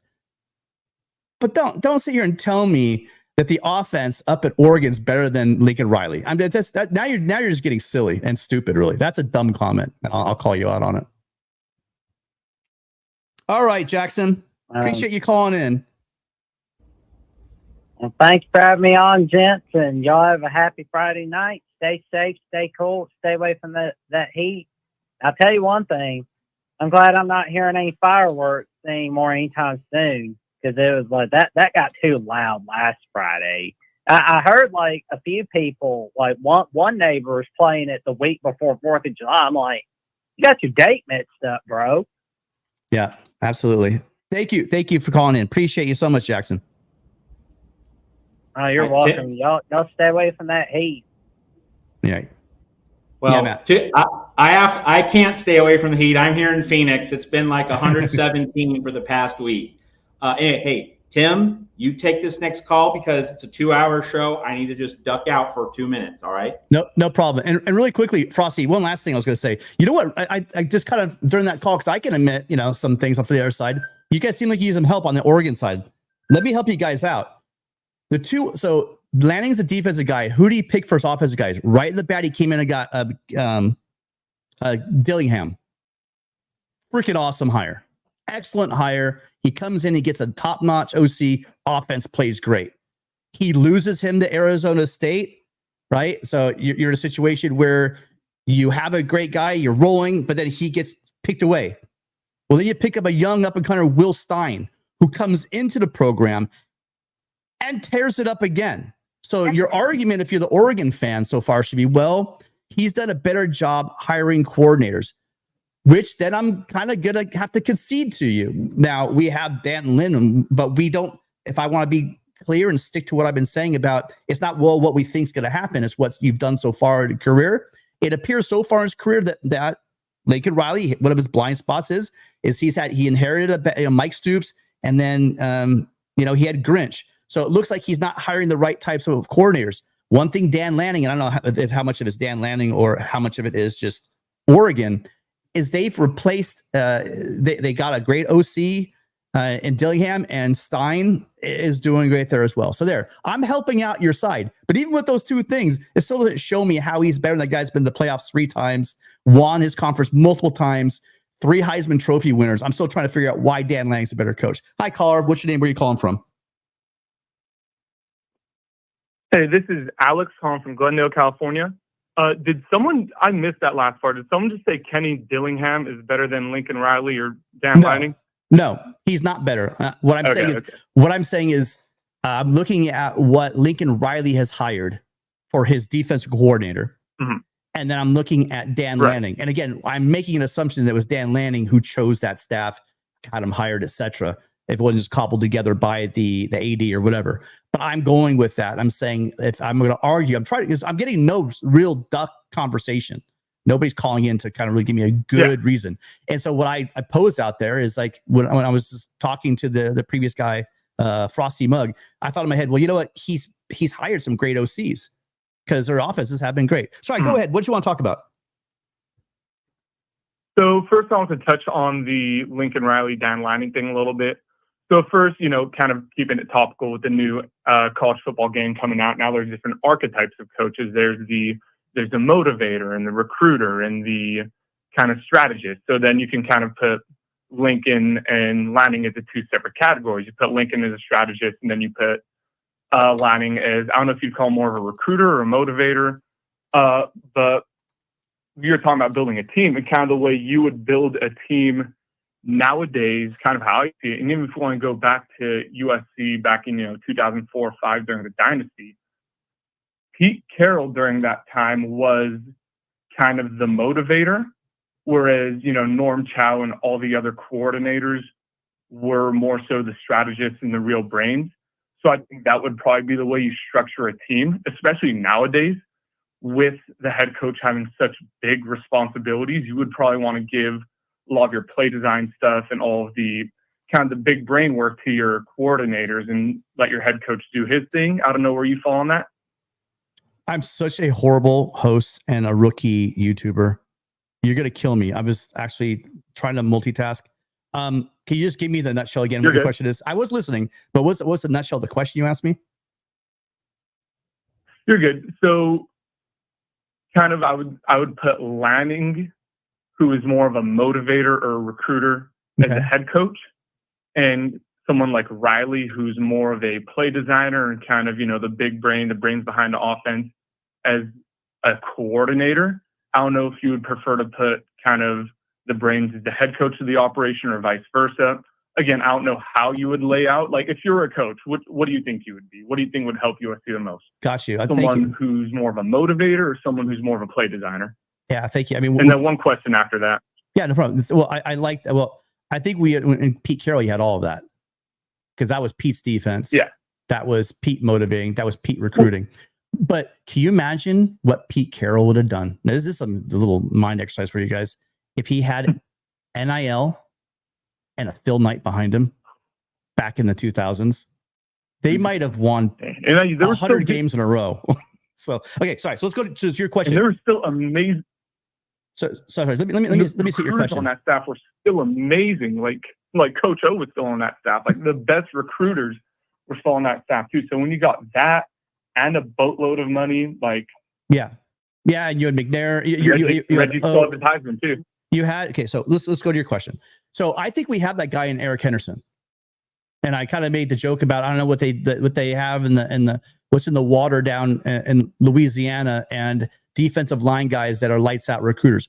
We don't know yet, but what Coach Henny's doing right now, and I don't know if the defensive line coach kind of thing, because defensive line coaches usually are really great recruiters. I mean, it's just they're born to be that way. I think you do need. The problem with when we're judging a Lanning and Lincoln Riley, we're talking about two guys that are young. These are young coaches. I mean, even we talk about, like, look at all the things. Dan's only been a coach for 2 years. Riley's only been a coach for 7 years. It's not like we're seeing from either one of these guys what these guys will be. Take slices of great coaches. I'm not saying that Lanning or Riley are the next Kirby Smart or a better example would be the next Nick Saban, right? I'm not saying that. Or if you want to go to USC, I'm not saying that they're going to be a guy like, look at John McKay. John McKay thought he was going to get fired after year 2. It's like, it's not like coaches just right away are these great coaches. They take on the world and they can't grow. They can't evolve. They can't change the way they coach. They can't learn things, right? Life's a process. And you got to learn the hard way. And some guys figure it out. Some guys don't. As far as your comment about Lincoln Riley only being an OC, I don't get that feeling. I think we're pigeonholing because he's a great offensive coordinator that he can't be a good coach. He did take those teams, Oklahoma, as much as Oklahoma fans want to hate on him, he did take them to a bunch of wins, a bunch of conference championships, and to the playoffs with, let's say it. I mean, I would love to hear from an honest Oklahoma fan. Was he getting support that the Georgias, the Ohio States, the Alabamas, the Texas coaches were getting? Was he getting the same support? Of course not. The That's why coaching staff, the recruiting staff, the infrastructure. Was he getting that? He absolutely wasn't. But yet he was taking them on. And the thing is with fans is they go, well, look how so-and-so's doing. Okay, what support are they getting? It's not an excuse. It's a fact. If I want a street race with you and I give you my little electric car and I get a Lamborghini, is it going to be a fair race? And I go, dude, I dusted you. It's because I had an innate advantage and that I'm going to win. Some of these programs like Georgia, I mean, you got to take your hat off to it. They're doing it and they've been doing it at an elite level. I don't mean the coach. I mean the program. Ohio State in the Big Ten is the epitome of how you want to run an athletic department.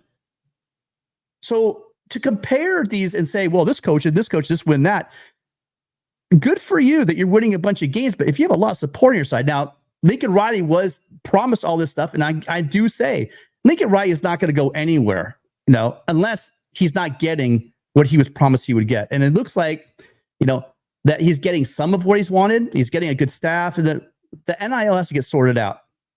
So I hope that was an answer for you. Lanning, I'm still taking Lincoln Riley because I think the upside of Lincoln Riley has shown that he could actually do it. We talked about it forever. An Oklahoma fan out there, if you want to be honest, what if you guys had a decent defensive coordinator all of those years? You guys would have won national championships with those offenses. So I think that Riley has a much higher upside. If you take both of them away from and put them in neutral situations, I think that Lincoln Riley has a much bigger upside. He hasn't shown that he can't be a CEO. He hasn't shown that. Right. You don't win. You don't win the way they did if you don't know what you're doing. So there's that. Yeah.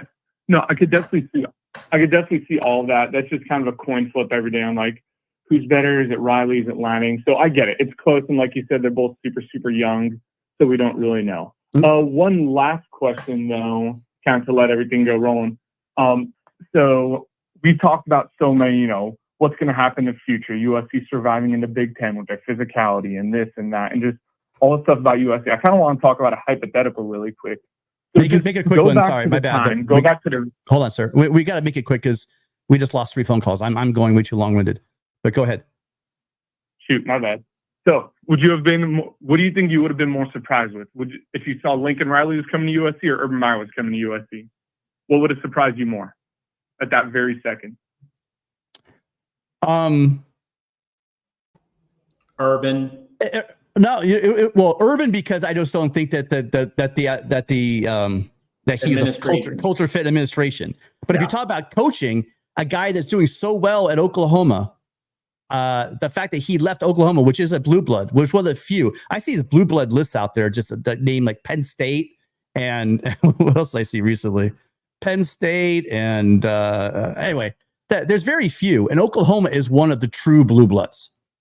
What they've done, throughout their history, Bud Wilkinson, just Bob Stoops. Yeah, I mean, just like they have won at a level that only schools like Oklahoma and USC and Notre Dame and Alabama have done. So they're one of them. So for him to leave a program like that, that's more shocking to me. But since Urban Meyer was just not a fit for USC whatsoever, especially with the current administration that's there at USC, that would have shocked me more, simply because there's no way in hell he was going to be the coach. But the coaching situation, no, I would definitely, anyone that wasn't shocked by Lincoln Riley coming to USC is lying to you. There you go. All right. You want to talk about shock? Imagine if he would have gone to UCLA. Anyways, thank you guys. Fight on. Have a great night. Sorry, I didn't catch your name before you go. Alex from Glendale, California. Alex from Glendale. Thank you, Alex. Yeah, long time listener, first time caller. Have a good one, guys. Hope you do it again. Great call. Thank you so much.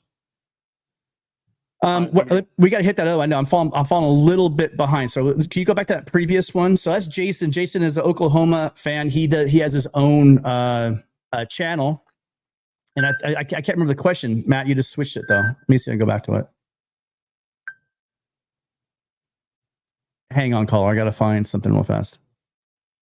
Okay, so the question is, if you could do it all over again, Matt, I'll let you hit this first. I have my answer. I had a second to think about it. If you could go back, what would you still want Riley over DeBoer? Well, I mean, first off, I don't think it really was coming down to Riley and DeBoer. That wasn't a dilemma. He wasn't a choice. But anyway, go ahead, Matt. I mean, okay. The question is if you could go back. So I'm assuming that means if you were looking at 2021, you're looking at the coaching carousel. No, I'd still want Riley, because remember, you're getting Caleb Williams as part of the package deal with Lincoln Riley, and the idea that Michael Penix was going to become, a Heisman contender, first-round NFL draft pick, very few. I won't say no people saw it coming. I would say very few people saw that coming. So remember, you're getting a quarterback along with the head coach, Caleb Williams and Lincoln Riley, over Michael Penix and Kalen DeBoer. I don't think you can second guess that one. Were Odunze, McMillan, all those guys there before he got there? Were those called Peterson guys? Pretty sure Odunze was there. Pretty sure Odunze was there. Yeah. Yeah, so there's no question what DeBoer has done is phenomenal. And as far as the offensive coach, he's a great offensive. But everyone forgets their defense wasn't exactly something that you're going to get super excited about at Washington. I mean, it wasn't the tragedy that USC had going on. But DeBoer is a great head coach. There's no denying that, and he may go on to be. He's at a hot spot to show. If you can't do it at Alabama, I don't think you can do it anywhere. Would I still take Riley over DeBoer? The problem with both of them is that DeBoer's all we really have on DeBoer other seasons at Washington, really. I mean, yes, he was at Fresno State, did very well at Fresno State. And he's won everywhere. He's won everywhere. He's been a coach. But I mean, at the FCS, at the Power 5 level, we have those 2 years, which are 2 great years. But right, what is he without Penix in that situation? Would he have been as successful? Can he continue that at Alabama? Great questions, by the way, and great question, Jason, to begin with. My answer is I've seen what Lincoln Riley has done over a sustained period of time, and I'm going to stick with what everyone probably at Oklahoma said back in the day, what most of the national media has said forever, and what I'm still saying now is give Lincoln Riley a lights-out defensive staff, and holy shit, hold on to your hat, let's see what they can do. I haven't seen that yet. So I'm still going to stick with my guns. I'm going to stick with Riley. I say I'm. Hey, Tim, I'm never going to forgive you for being such a bootlicker. Never. Hey, caller, thank you for calling in. Appreciate. Oh, wait, one more super chat. God, this is terrible. I'm not used to all these super chats, you guys. We do appreciate them. Matthew Miller is the host over at the Voice of College Texas channel, and he wants to know what is the record it would take Riley to get fired in the next 2 years combined. Okay, so first off, he's not getting fired. I mean, Hell, even if he went, let's be absurd and say he goes 3-9 back-to-back seasons.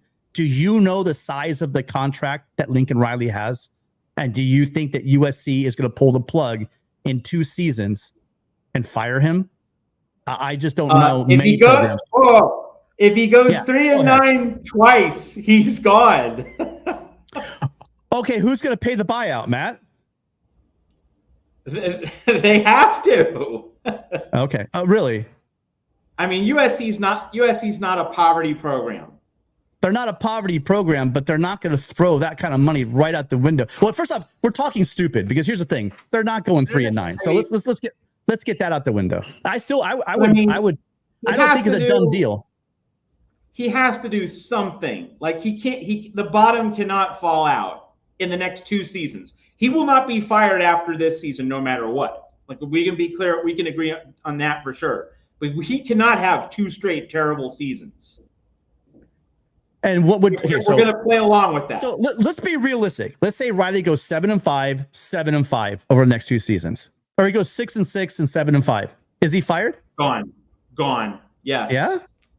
Yep. You can't do that. That's Helton. And I'm not talking about 1 year. I'm talking about 2. And we are talking different money. We are talking now they're in the Big Ten and they have a lot more money. Well, it would be 3 years because they just had the 7-5 season this year, the 8-5 after the bowl game. So that would be 3 straight 7-5-ish seasons.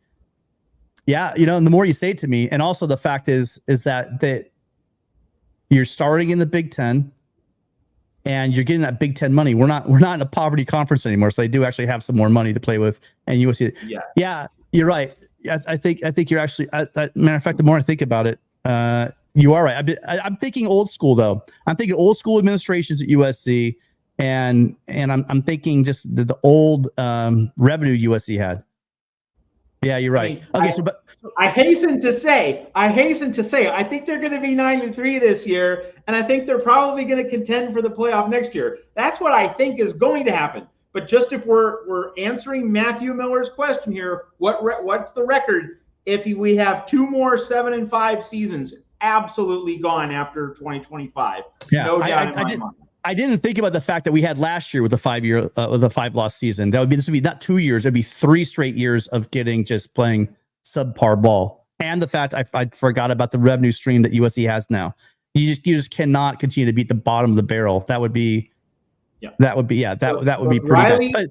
If Riley has a 7-5 season this year, that puts him on the hot seat next year, and next year he would need to coach his way off the hot seat in 2025. Okay, yeah, fully agree with you. And quite frankly, I think Lincoln Riley would have to agree with that. I mean, you have 3 years and you're going in the wrong direction. A 4th year in the wrong direction would be walking papers. But again, that's not happening. I mean, you guys can all dream, but that's we don't think it'll happen. But if it did, yeah. And who is my favorite new matchup? Without a doubt, it's Michigan.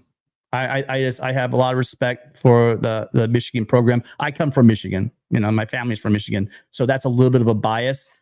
But just a tradition of Michigan, I think that's going to be just something really special. We even kind of played with the idea that it might even kind of turn into some kind of. I know it's never going to be.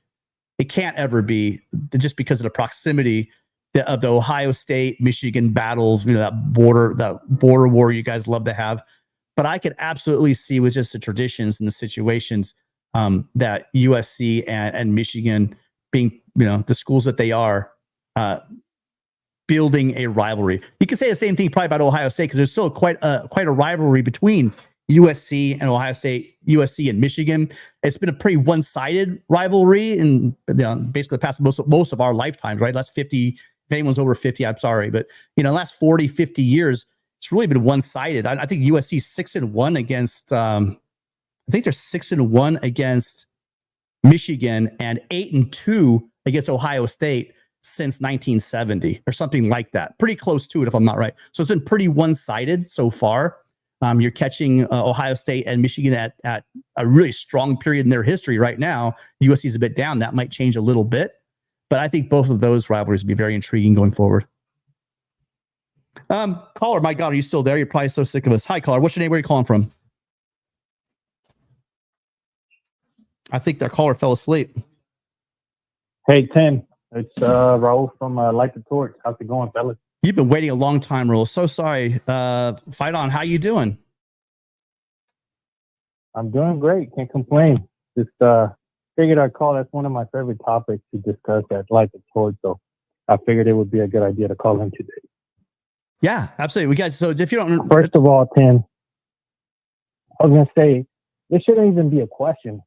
It's nonsense comparing the resumes. Obvious, Lincoln Riley's a better coach comparing resumes. Mm-hmm. And if we want to compare the last two seasons, Lincoln Riley's first year, or he had what did USC went 11-1 the first year, or 10-2, something like that. 11-3. And he inherited a really. They lost that bowl game. Okay, so and he inherited a really bad Shelton team. Mm-hmm.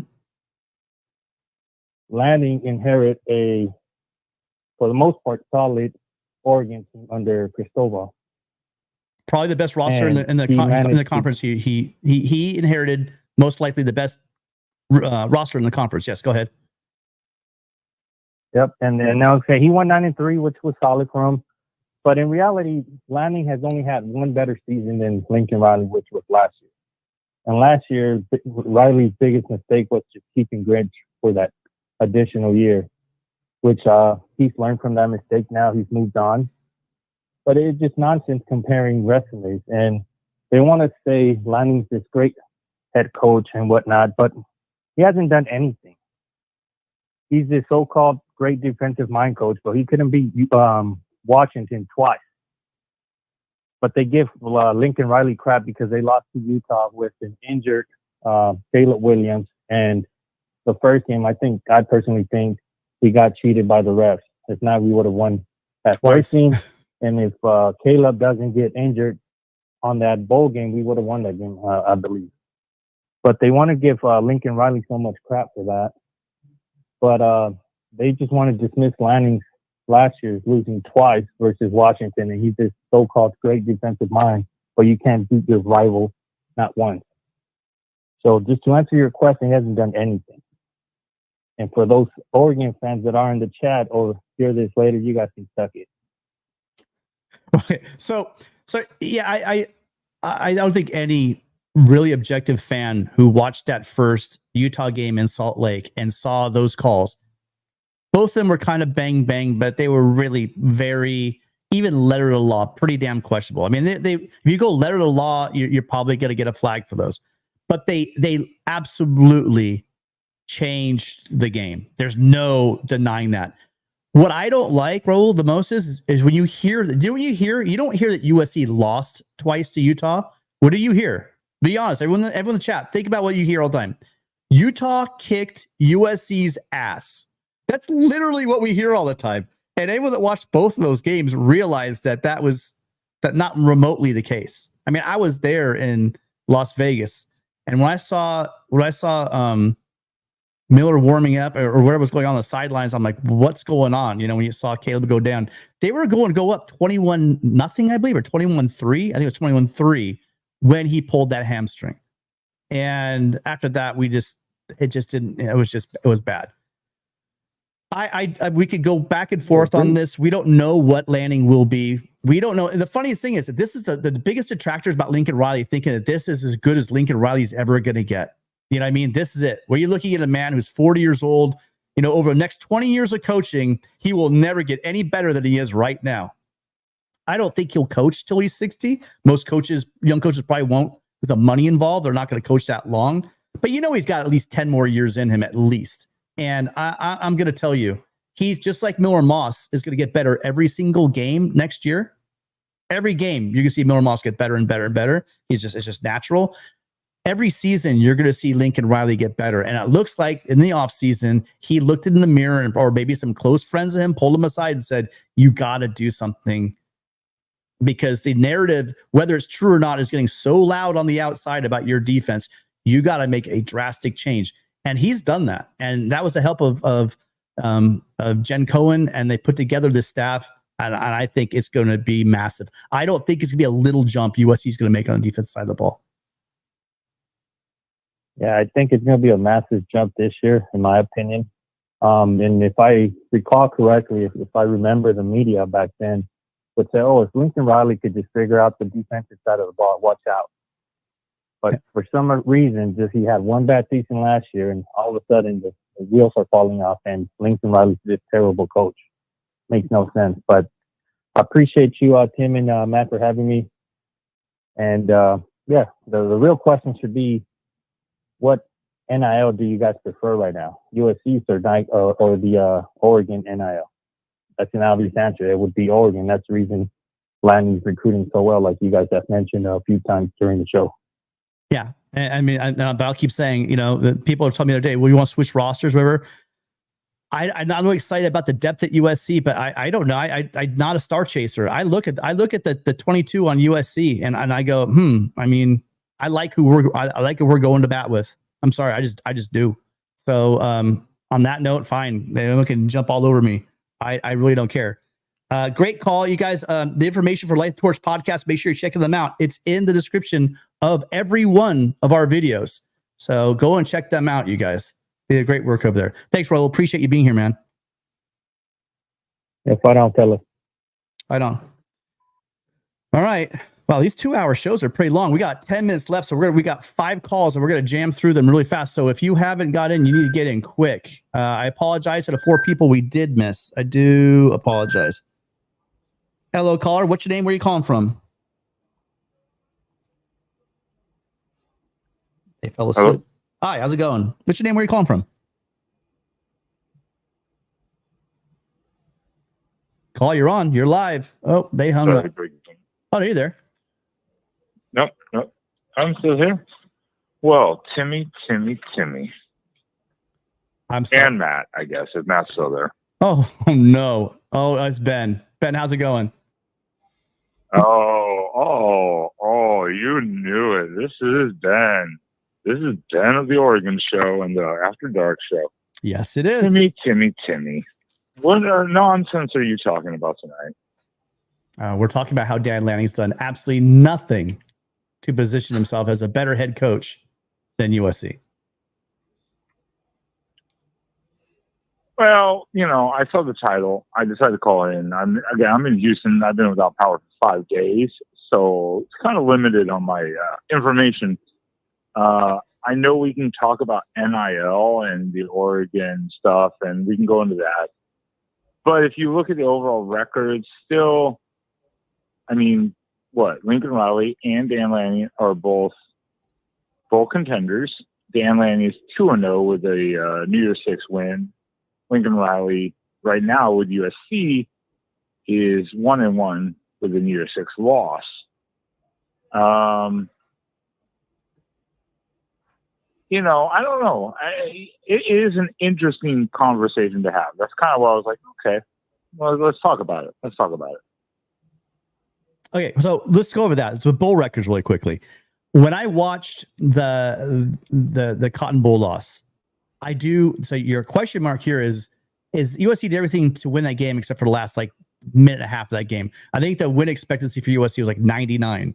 Literally everything in the world had to fall apart for USC to lose that game against a good Tulane team. That is correct. That is correct. But I will tell you, as a head coach, if you need to have your team in a position where you are not going to have a catastrophic meltdown at the end of a game, so you can't excuse it. Did Lincoln Riley fumble that ball out of bounds on the kick return? No, but he put a kick returner in there that hadn't returned a kick all game. Maybe overthinking yourself a bit. I don't know. We could argue that. We can play devil's advocate, whatever, etc. But I'm not going to hang the loss directly on Lincoln Riley. Lincoln Riley, I mean, we all know this. There's no secret about this. Lincoln Riley hung on to Alex Grinch. Otherwise, this conversation would be totally different right now. If he'd hired even almost any different defensive coordinator, it seems like at this point, we wouldn't be talking the way in order to be talking the way we did, we need to have defenses that were historically bad at USC, ranking somewhere around 100, north of 100. If we had just a guy that was in the 70s, I mean, what would the last 2 years conversation have been like?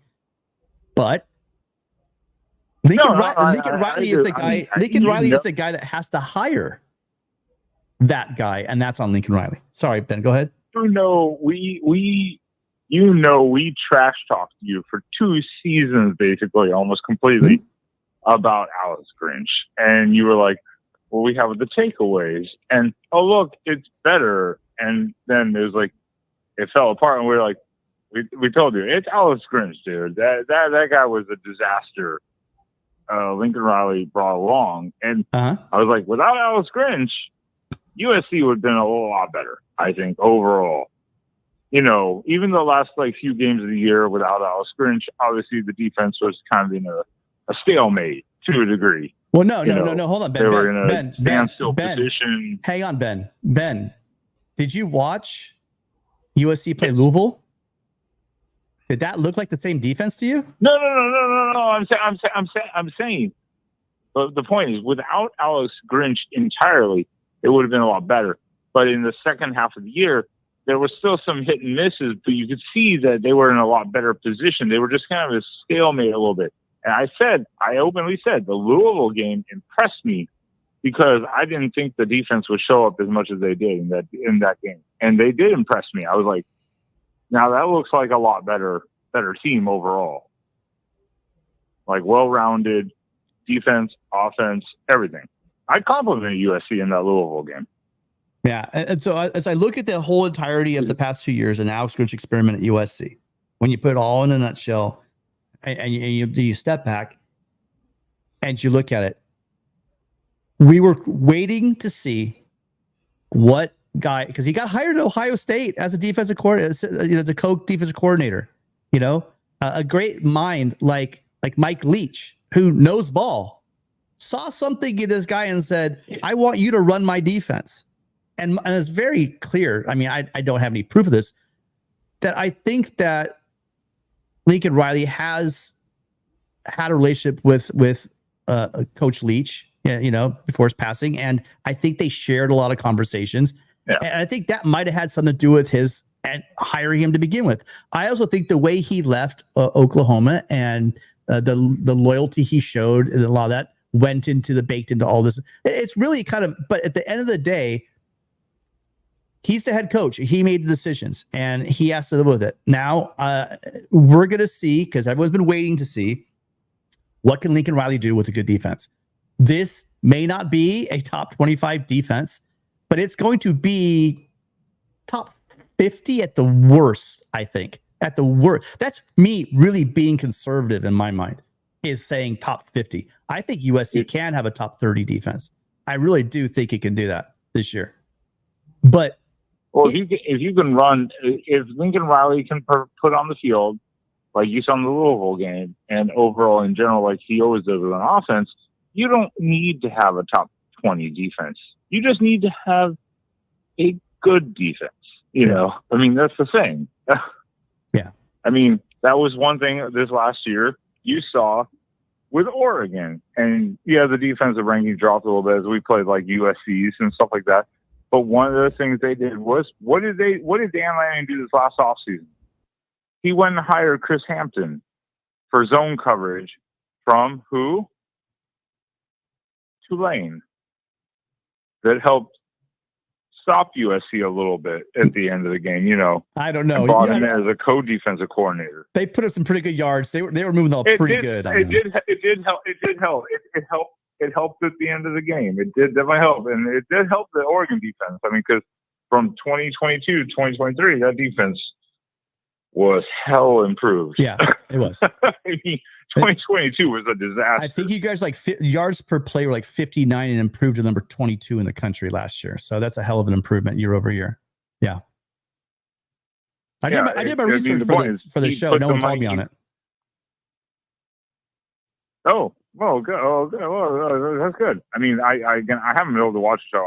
I've been without power for 5 days. So I'm on my phone watching shows if I can even get YouTube to load, and then sitting on the phone waiting and going, is this kind of you guys need waiting music while on hold? Because I was like, is anyone going to answer this phone call?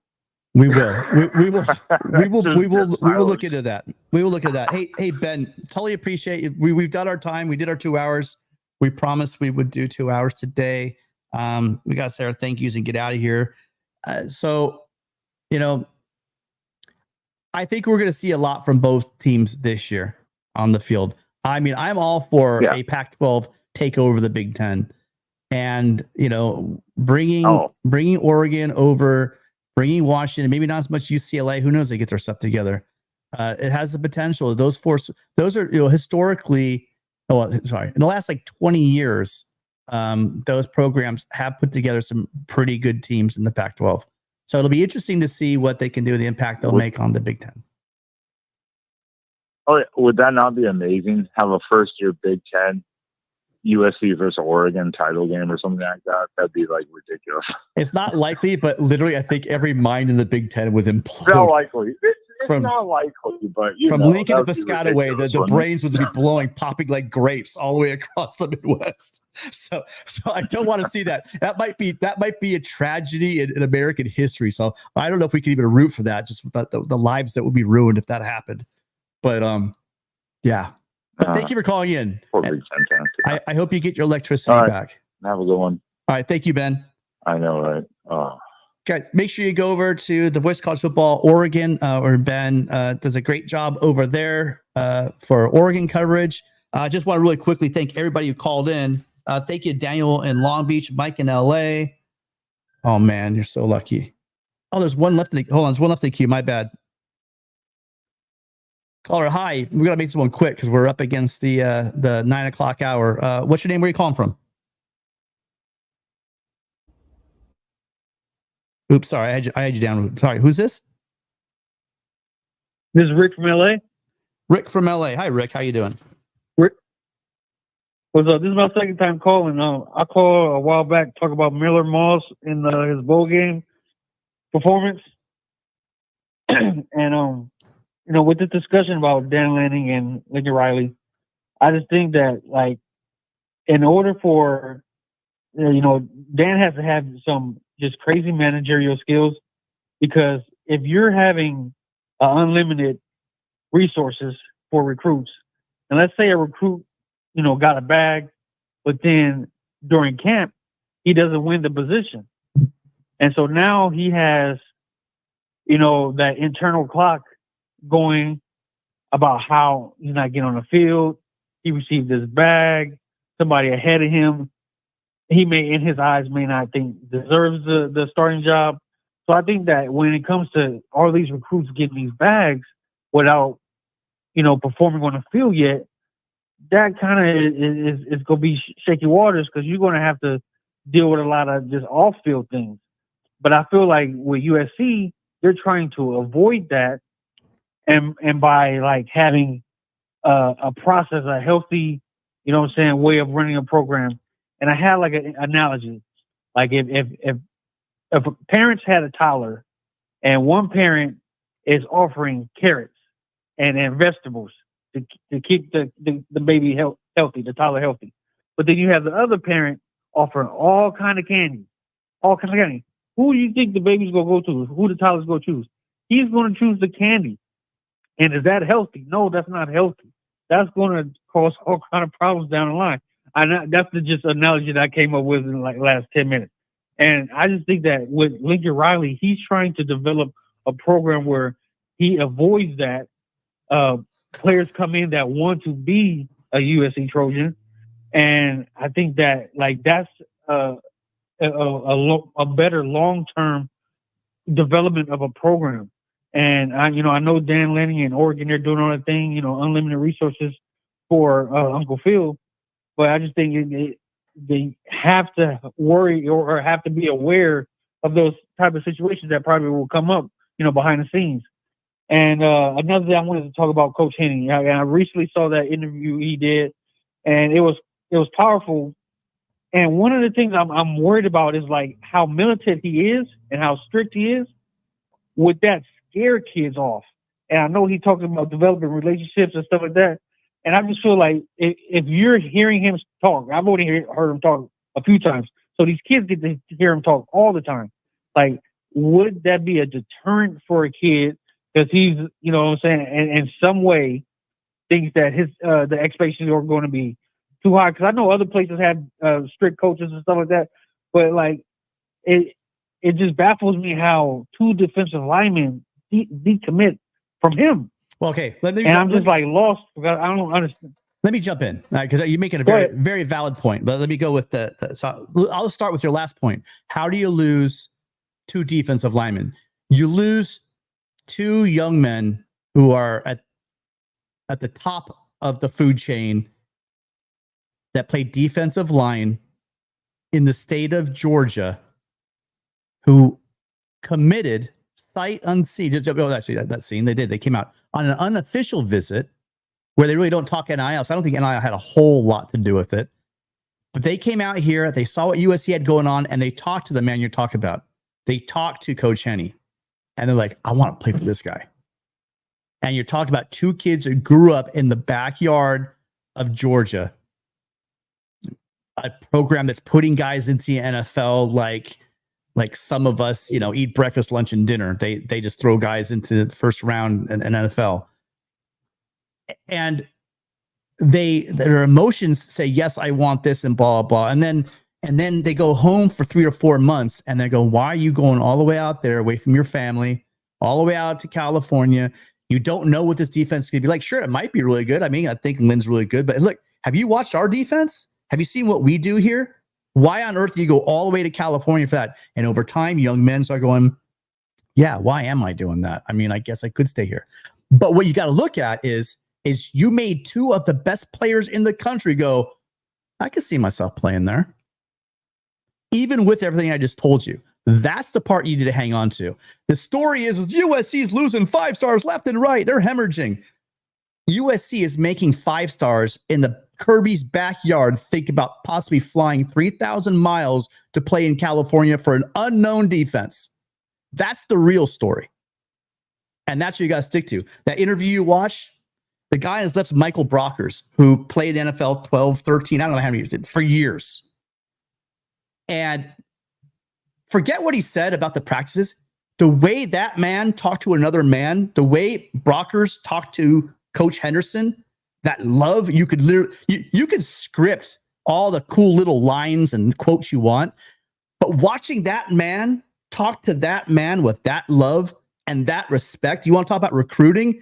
That's your takeaway. Your takeaway is look at how that man is talking to that man sitting next to him. And we're not talking about some NFL rookie. We're talking about a guy who played at LSU and then played 12, 13, I don't know exactly, over 10 years in the NFL. And he's talking with love and respect to this guy. And one of the funniest stories he talked was, he's talking about, you going into a room with an Aaron Donald, basically the greatest 3 technique that football has ever seen and probably may ever seen. An undersized guy, by the way, all you guys that want 6'3", 330 pounds for your defensive tackles. And he's talking about in the film study afterwards, and they're laughing about it. He's saying, you remember that, coach, when you said to Aaron Donald, he said, yeah, hey, you made a great play there. I mean, you blew it up, but your gap assignment was over there. You know what I mean? He's calling a Hall of Famer out for making it probably, a sack or a tackle for loss. But he's a coach that's meticulous. He's saying, you made a great play, but you did the wrong thing. You were out of your gap assignment when you did it. That's the kind of detail. Him coaching up an Aaron Donald, same he is going to coach up any other guy, and not going to overlook it and not become a bootlicker, right? He's going to go in there and say, yeah, but that wasn't your assignment. You made a great play, but this is team football. So that's what we're looking for in your Coach Henne.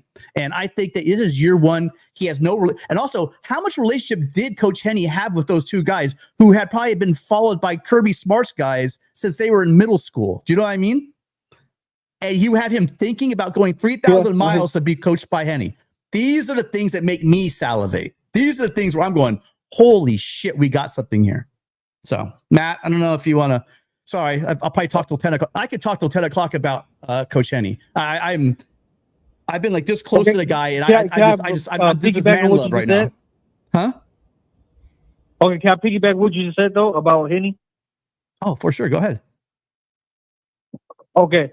So what I see in him this year as a defensive line coach with like the incoming recruits, I feel like, normally you don't expect freshmen to contribute, but I'm saying we bypass that, right? Because of his development, his technique work and scheme.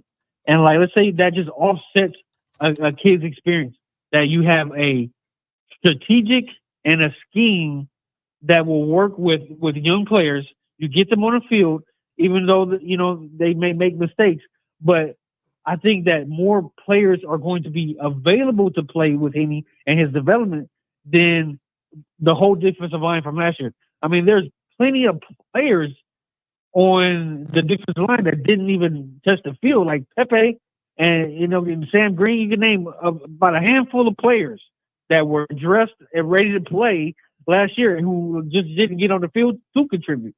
And I just feel that with Henny and his ability to tap in to these players and get the best out of them, that even though they may be young and people think, okay, our defensive line is thin, well, maybe it will be thin of veterans, but if you combine everybody, let's put in the young players.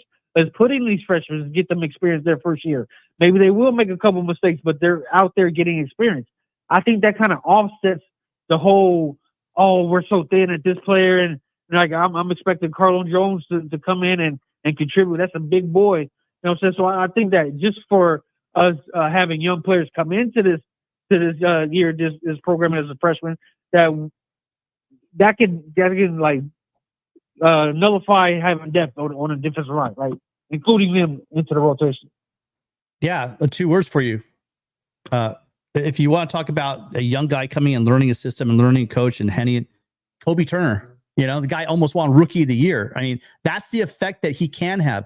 And you already brought Carlon Jones, but I started jotting down, what are you going to have with a Kobe Pepe who played good ball at Bosco? People make fun of him and say it's Kobe Pepe time, whatever. He's a Division I football player that is waiting his time. Let's see what Coach Henny can do with that. Nate Clifton coming over. He's not a small guy. They can move him inside. They talk about Lucas being versatile. He can come on inside. It's not like there aren't pieces there. And I like you brought all that up. I think that it's going. Right. If in this situation, I think you are perfectly positioned to have and be grateful to have a guy like Coach Henny, because this is how he can show you the difference he can make on a program. So again, on that, I'll leave it because I know we're past our 2 hours. We've been here for over 2 hours. Rick, we really appreciate you calling in, but I think it's time for us to tap out. Okay.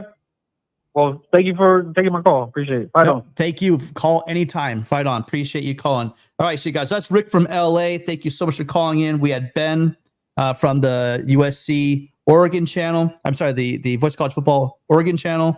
We had Raul from Light the Torch podcast. We had Alex from Glendale. Jackson Johnson from the Jacksonian. No, sorry guys, we can't take any more calls. All right. We had Avery calling in from Washington. We had Dave from Iowa, Dan from LA, Gary from Dana Point, Adam from New Jersey, Mike from LA, and Daniel from Long Beach. And you guys, this was sponsored. This was absolutely sponsored by your buddy Adam Lamparello from calling in. Thank you so much. I appreciate every super chat. But Adam, you did sponsor the last hour. If you're still out there somewhere, we really appreciate all of your guys' support. Each and every one of you coming every week. And like Mark just said down here, yes, Ben, you guys do have a BCS win, but I believe it was over Liberty. So take that one to the bank. All right, before we close down, so first off, it was mostly Adam, but we had a number of other super chats. Thanks to everyone who contributed. We are going to do something like this fundraising-based model where we guarantee you a free hour, because we've always done that. It's like we're going to continue to give you regular shows no matter what. But if you want bonus hours, second hours, someone mentioned, Archer Quick mentioned, hey, can you guys do 3 hours? If you pay up, we will give you more content, if we get more donations. Also, we're going to work on giving you more outlets for your donations, Venmo, PayPal, other ways you can contribute. We're gonna publicize those, and also we're gonna have other goodies in the works. Let's put it that way for donations. We're gonna do more things to give you more chances to donate, but also for us to give you more hours of content here at the Voice of College Football. Stay tuned. Yes, thank you so much. Remember, you guys catch us every Monday and Friday here on the Voice of College Football. It's where you'll find us on those two occasions, 7 p.m. Pacific, 10 Eastern. You can catch Matt and myself every single day over on Trojans Wire. We are talking football. It is going to start heating up. Sometimes it's going to be a little bit difficult scraping up some stories in the off season, but we're getting to the meat. A couple of weeks, we're going to have Big Ten Media Days, a lot of stuff there. I'm putting out a lot of stuff that we just talked about, the Coach Henderson interview that he had with Michael Brockers, but there's been there was an interview recently also. We touched on it a little bit with Miller Moss. I want to get into that a little bit. There's some really great stuff that I'll be writing about in the next couple of days. So make sure you're checking us out over there. But yeah, Mondays and Fridays, can't make it simpler, 7 o'clock. But if you haven't hit that like button, please, thank you for being here. If you want to say thank you back to me, if you can hit that like button, it really helps out the channel and the show so much. And also subscribe, because again, this time of year, if we get something out of the blue, it's never good news. But if something really big happens, Matt and I have shown in the past, we will go live. And if you want to call in and chime in about it, we will have a live call-in show. So make sure you're doing that. Also, congratulations, Gabe. I know after 2 hours you're still out here. I don't appreciate it, but congratulations on your new job. We will see everybody on Monday with Mark Rogers. We are also going to have an interview with Phil Steele. We'll give you more information on that. Matt, I forgot the time and dates, but do we have that narrowed down yet? August 5th, I believe. So Mark Rogers has an established relationship with Phil Steele. He's got an interview where all three of us are going to have time to talk about USC football personally with the man himself, Phil Steele. If you know who that is, he puts out basically the college football Bible, but it is the best preseason magazine.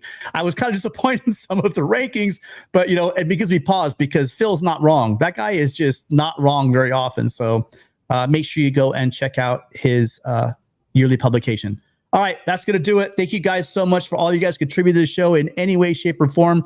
Hit that like button. We'll see everybody Monday at 7 o'clock for the Trojan Conquest live call-in show with Mark Rogers at 7 p.m. Pacific, 10 o'clock Eastern. Bye on everybody.